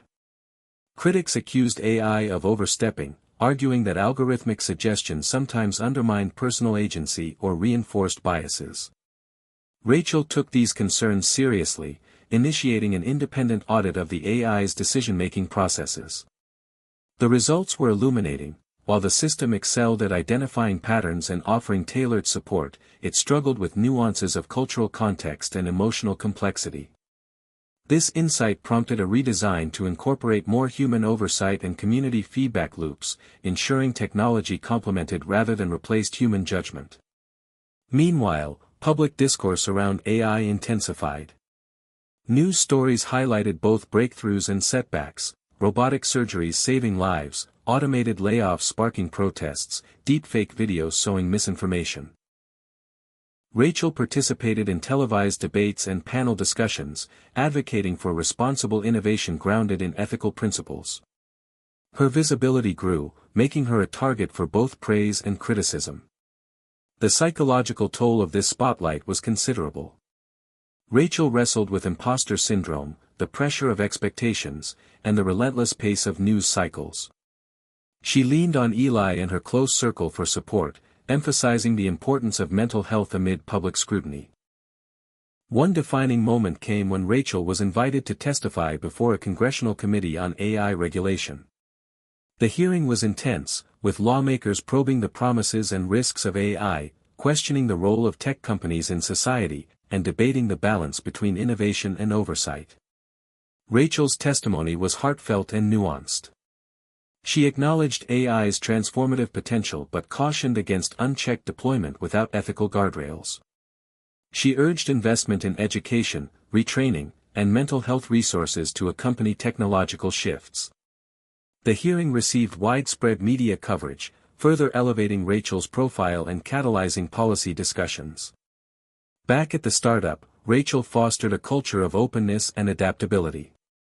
The team tackled challenges with creativity and resilience, developing new features that emphasize transparency, consent, and user empowerment. One innovation allowed users to customize their AI's communication style, choosing from options that ranged from pragmatic advisor to empathetic coach.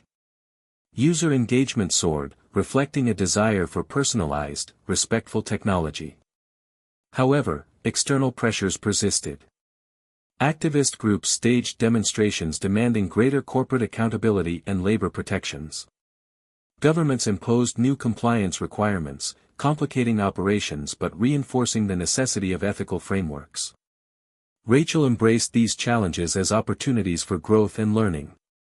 She convened roundtables with stakeholders to co-create solutions, bridging divides and fostering dialogue. Personally, Rachel's relationship with Eli deepened amidst the whirlwind. They celebrated milestones quietly, anniversaries, birthdays, small victories, finding sanctuary in shared rituals. Rachel also reconnected with June, who had made remarkable progress in her recovery. Their renewed relationship was a source of joy and healing. As autumn approached, Rachel sensed the world on the cusp of transformation. The tipping point was not a single event but a series of interwoven moments, technological advances, societal shifts, policy decisions, that collectively shaped the future. Rachel embraced her role as a steward in this pivotal era, committed to guiding AI's evolution with wisdom, compassion, and integrity. One evening, reflecting on the journey, Rachel penned a letter to her younger self, an exercise in gratitude and encouragement.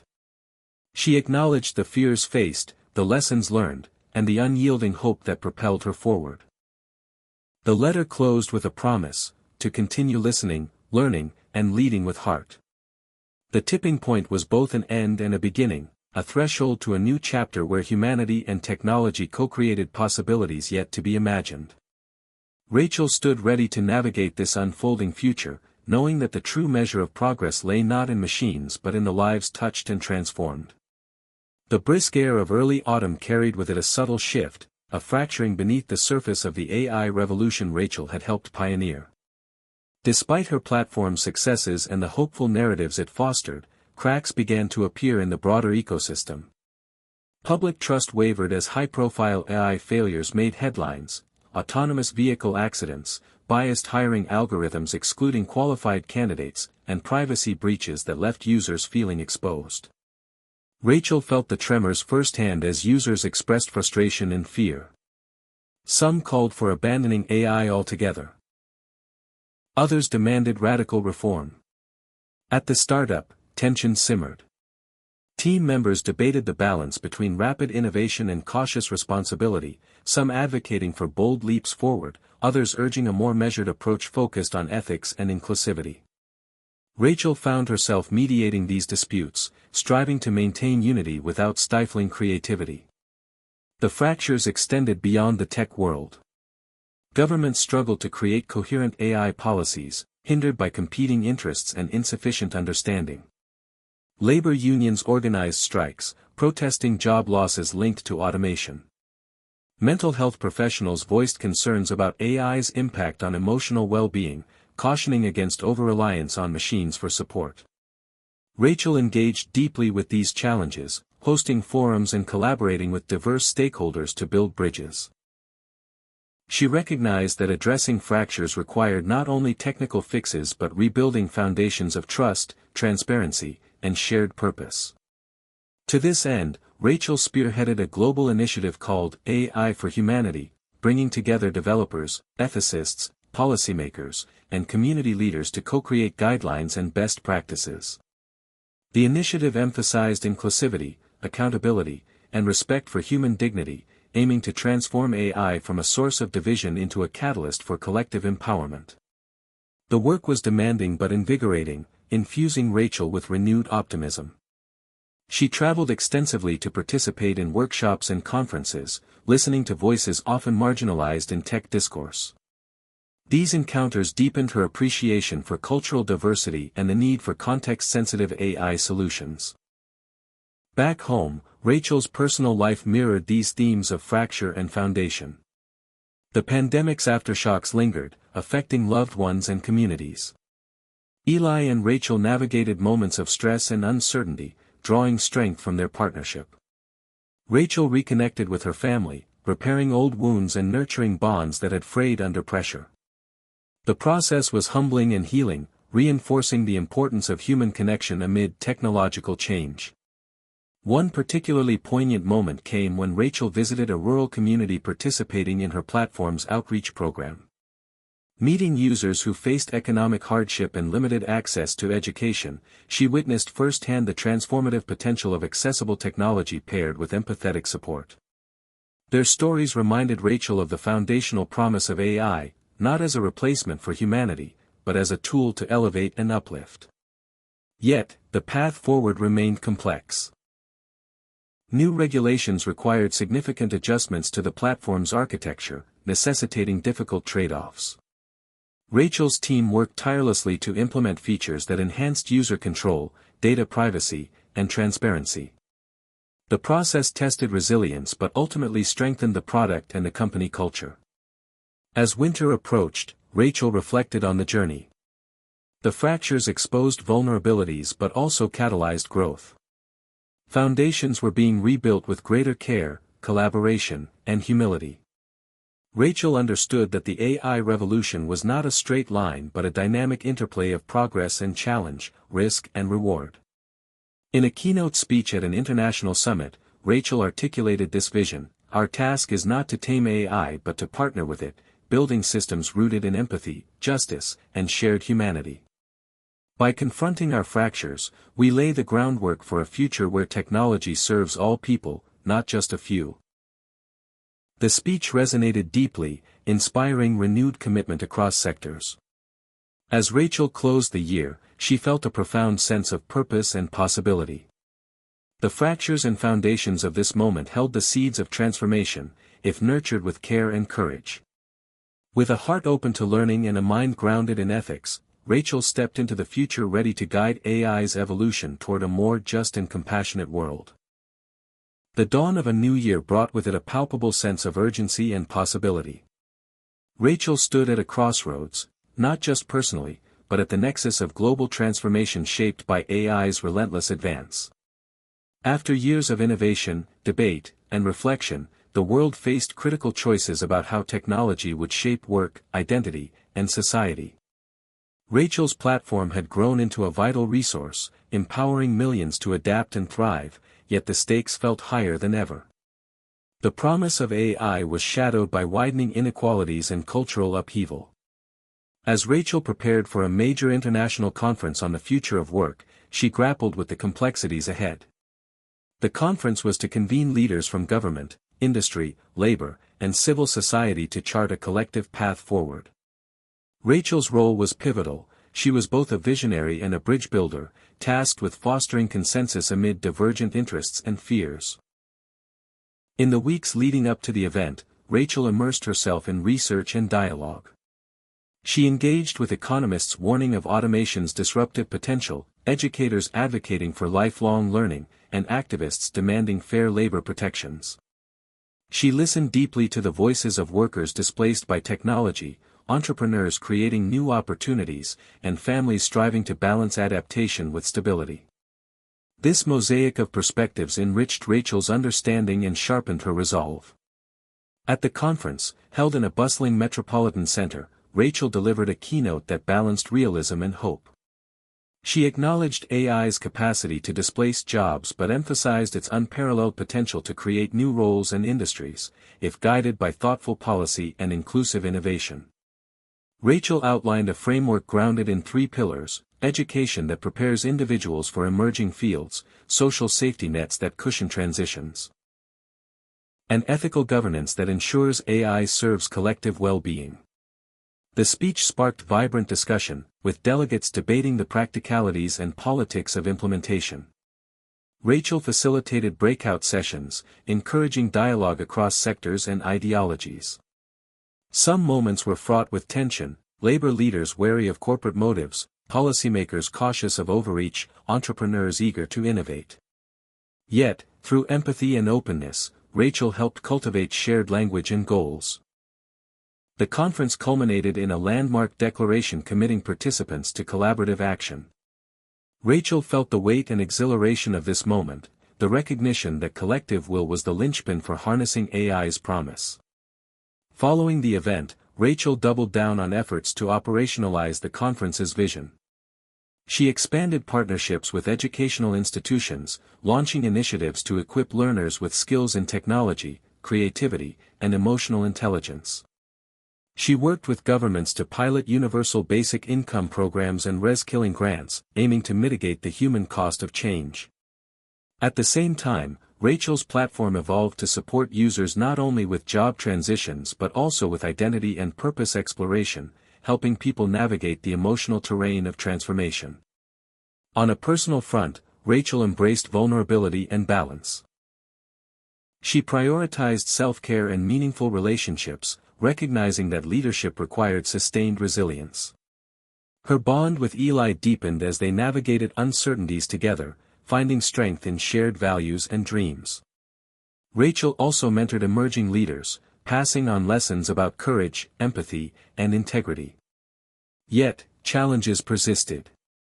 Global economic instability, political polarization, and technological risks created unpredictable currents. Rachel learned to navigate these complexities with humility and flexibility, adapting strategies while holding fast to core principles. As spring arrived, Rachel reflected on the crossroads she and the world faced. The path forward was neither predetermined nor easy. It demanded courage to confront inequities, wisdom to foster collaboration, and compassion to honor human dignity. Rachel embraced these responsibilities with heart and mind aligned, ready to lead through the uncertainty. Standing on the cusp of change, Rachel envisioned a future where AI amplified human potential, bridged divides, and nurtured a just and flourishing society. The crossroads were daunting but also a gateway, a moment to choose the kind of world we aspire to create. Rachel stepped forward with hope, determination, and an unwavering commitment to humanity's shared journey. The crisp morning light filtered through Rachel's office window as she sat reflecting on the journey that had brought her to this moment, a journey marked by challenges, breakthroughs, and relentless hope. The world was in flux, shaped by the waves of artificial intelligence, yet Rachel saw beyond the uncertainty to the new beginnings emerging all around her. In the months since the international conference, tangible progress had taken root. Rachel's platform had expanded globally, reaching communities once marginalized by technology's rapid advance. Its focus on human-centered AI, ethical design, and inclusivity had become a model for others. Governments, educators, businesses, and nonprofits joined forces in unprecedented coalitions to address the complexities of the AI era.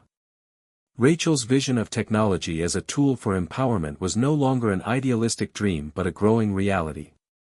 Yet, the story was not without its imperfections. Inequities persisted, debates continued, and new challenges arose. Rachel embraced this complexity, understanding that transformation was an ongoing process, not a fixed destination. She remained committed to adaptability, learning, and listening. On a personal level, Rachel found profound fulfillment in the connections nurtured through the journey. Eli stood by her side as partner and confidant, their shared experiences deepening their bond. Rachel's relationships with family, friends, and colleagues enriched her life, grounding her in the human connections that technology could never replace. One afternoon, Rachel received a letter from June, who had found steady work and was pursuing her passion for art. The letter expressed gratitude and hope, a testament to resilience and the power of support. Moments like these reminded Rachel of the ripple effects that even small acts of kindness and innovation could create. Professionally, Rachel turned her attention to mentoring the next generation of leaders. She established a fellowship program to cultivate diverse voices in AI development and ethics, believing that the future required a chorus of perspectives united by shared values. Through workshops, storytelling, and collaboration, Rachel fostered a community dedicated to responsible innovation. As she prepared to speak at a global summit celebrating the progress made, Rachel pondered the lessons learned. The journey had taught her that technology's greatest promise lay not in replacing humans but in amplifying our best qualities: curiosity, empathy, creativity, and courage. It required humility to recognize technology's limits and compassion to ensure it served all. Rachel's keynote reflected this wisdom. She spoke of AI as a mirror, reflecting society's hopes and fears, strengths and flaws. She urged collective stewardship, inviting all to participate in shaping a future where technology and humanity co-evolved harmoniously. The audience responded with standing ovations, but Rachel knew the work was far from over. New beginnings demanded vigilance, care, and ongoing dialogue. That evening, walking beneath a canopy of stars, Rachel felt a profound sense of peace and possibility. The path ahead was uncharted but brightened by the lessons of the past and the spirit of collaboration. Life's surprises would continue, but love, resilience, and shared purpose would always lead the way. As Rachel looked toward the horizon, she smiled, ready to embrace the unfolding story, one of new beginnings, collective growth, and enduring hope. It had been 6 months since Rachel's final keynote at the Global AI Summit, and the world, while still in motion, seemed quieter somehow. Not less complex, change continued to sweep across industries, governments, and households, but more intentional. The initial frenzy surrounding AI's emergence had matured into something more grounded, and Rachel was no longer chasing headlines or reacting to crises. Instead, she was building something quieter. Something lasting. She had stepped back from her day-to-day role at the startup. The leadership torch had been passed to her longtime collaborator, Ava, whose combination of technical brilliance and people-first philosophy had made her a natural fit. Rachel still sat on the board, still advised, still wrote, but she wasn't in the war room anymore. Her days no longer revolved around product launches or crisis calls. They were slower now, richer in a different way. Every morning, she started her day with a walk through her neighborhood, coffee in hand, headphones in her pocket, eyes wide open. She noticed things she hadn't before: the scent of jasmine along a fence, the worn steps of a corner bookstore, a teenager teaching her younger brother to skateboard in the early sun. These details had always been there. She'd just been too busy to see them. Her life now revolved around mentorship, writing, and legacy work. She'd begun a book, not a technical manual or business memoir, but a human story. A blend of narrative and reflection. She wanted it to be honest. Not polished or glorified, but real: the doubts, the compromises, the conversations that had stayed with her like background music long after they ended. She wrote about people, not products, about the janitor who had once shared his fears of being replaced, the immigrant woman who had turned her AI-assisted resume into a new life, the startup intern who had quietly challenged her assumptions in a meeting and ended up revolutionizing their onboarding process. These stories mattered. They were her legacy more than any keynote or platform. But writing wasn't her only mission now. Rachel had founded the Center for Human Tech Values, an institute that brought together thinkers from the worlds of ethics, technology, education, and the arts. It was located in an old converted train station downtown, the kind of place where the walls still remembered noise and momentum. Inside, every wall held whiteboards filled with questions, not answers. College students debated philosophers and coders worked alongside poets. It wasn't about solving AI, or even shaping it. It was about asking the right questions before answers rushed in. One initiative at the center, something close to Rachel's heart, was the Story Archive. They invited people from all walks of life to share their experiences with AI, good and bad, in their own voices. Stories were stored in both audio and text, forming a living archive of humanity's transition into the AI era. The goal wasn't to sanitize the journey but to document it authentically. One father told of using an AI job advisor to find remote work after layoffs. A young girl with a disability shared how an AI assistant helped her write poems. A nurse spoke candidly about burnout, even with all the tech that promised to make her job easier. Rachel believed these stories mattered more than any data model. They were history, not the kind recorded in numbers, but in hearts and choices. On the personal front, her life had simplified in the best ways. She and Eli had moved into a modest home closer to the coast. Their evenings were filled with long dinners, walks along the cliffs, and music. They still talked tech, of course, but also read novels aloud to each other, cooked new recipes, and planned trips to small towns neither had ever visited. Eli's art, once a quiet hobby, had bloomed into a full gallery show. Watching him create reminded Rachel that innovation wasn't always loud or monetized. Sometimes it was slow, messy, and just for the joy of it. Her mother, June, now fully retired, had taken to painting as well. Once a nurse buried in charts and patient rounds, June now spent mornings sketching coastal birds and afternoons mentoring young healthcare workers navigating the AI-assisted systems hospitals had adopted. Rachel often smiled at the irony: her mother, once fearful of machines, now used them to improve care and preserve compassion in clinical spaces. There were moments when Rachel wondered what else she could do. What hadn't been said? What wasn't being asked? But instead of chasing legacy, she'd learned to trust it. Legacy wasn't a speech or a monument.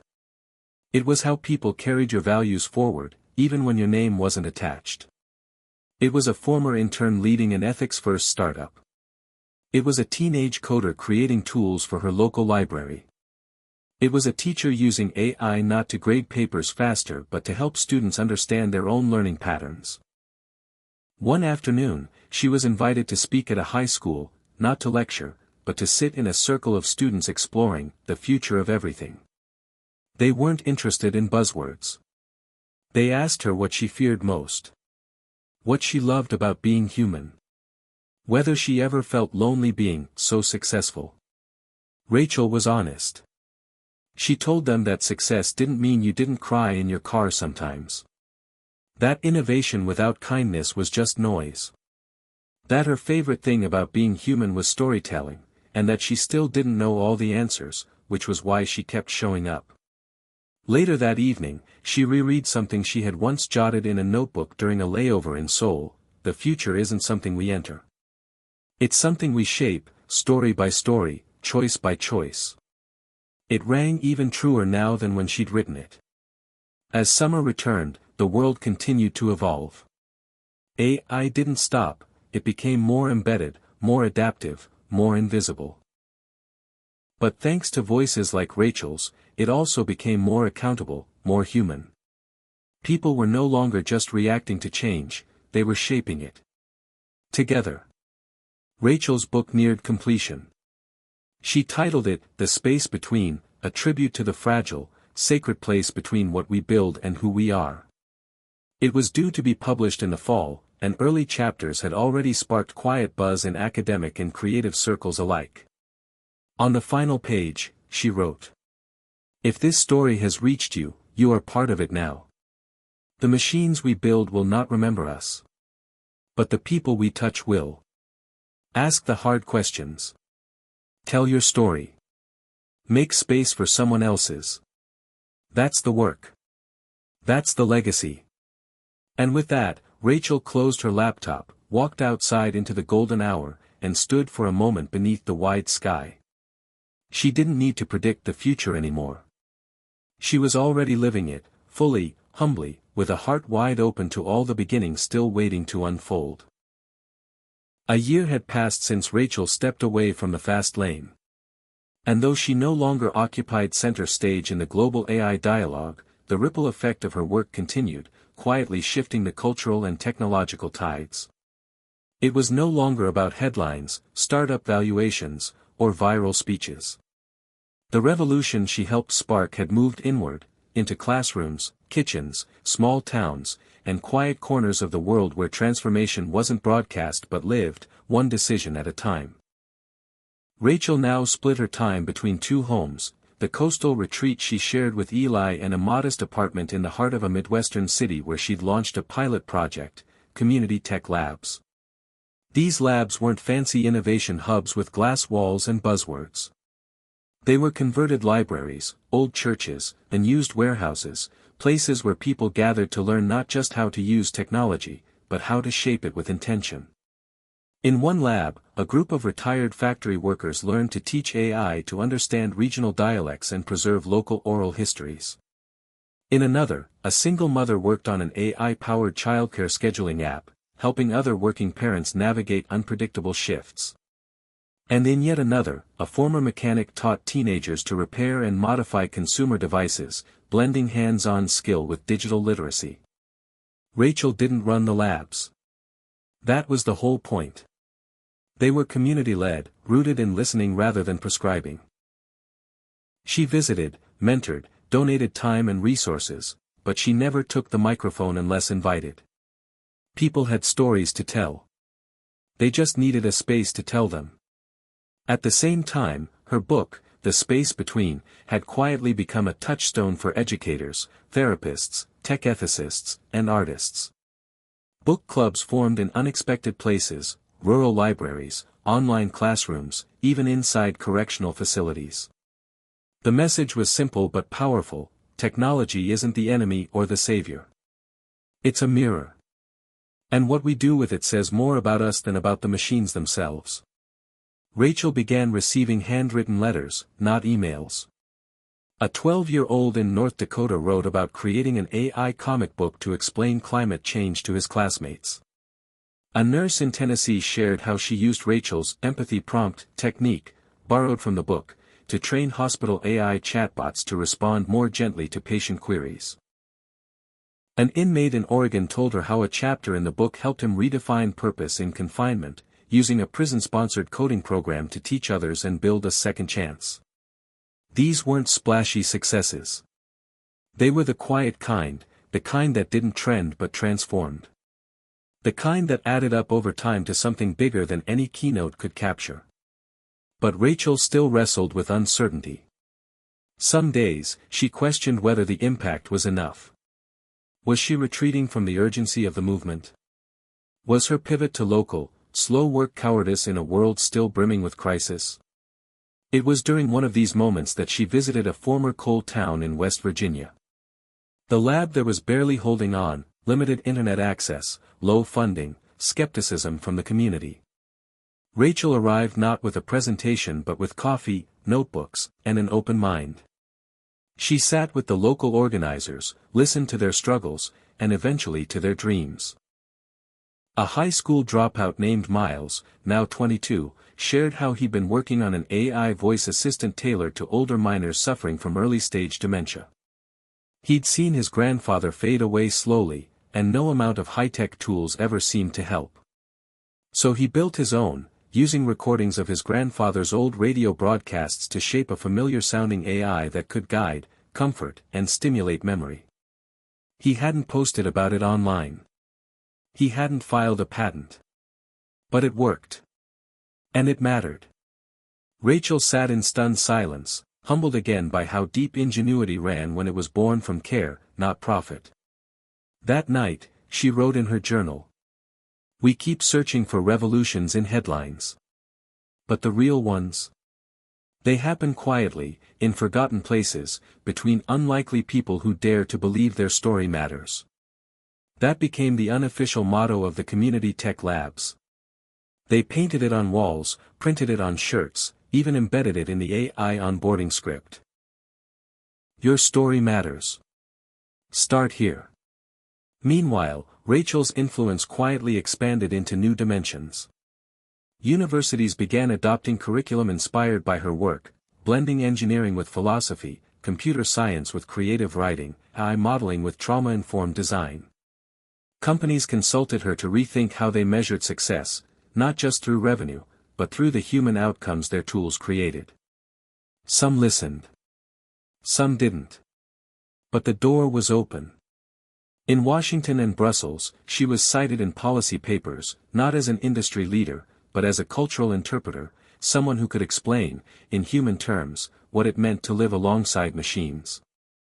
Rachel took part in advisory panels, but she was most proud of the student collectives that had sprung up using her work as a foundation for advocacy, tech justice, and public storytelling. Personally, life remained simple and rich. Eli's art practice flourished into a mentorship program for young digital artists. Rachel and June started a podcast called Second Chances, where guests shared their reinvention stories, not just AI-related, but about life, love, and growth. It wasn't flashy. It didn't need to be. The intimacy was the point. Sometimes Rachel still received invites to headline global summits. She turned most of them down, offering instead to send a young mentee in her place. "It's their turn now," she'd write. "And trust me, they'll make it better than we ever imagined." One spring evening, as she closed up a lab in Detroit, Rachel walked outside to see a group of teens still gathered under the lamplight, debating code structures and storytelling arcs. One noticed her, smiled, and said, "Hey, Ms. Rachel, we were just talking about you. About that quote, 'The machines we build will not remember us, but the people we touch will.' I think about that all the time." Rachel laughed gently and replied, "I think about it too." She walked home under the stars, her footsteps light. She wasn't leading a revolution anymore. She was living inside of one. And maybe that was always the point. To spark, then step back. To trust. To witness. The quiet revolution had begun. And it was everywhere. Hit subscribe and leave a comment with where you're watching from. This story might just spark a new beginning. What's one thing that always pushes you forward, even when things get tough?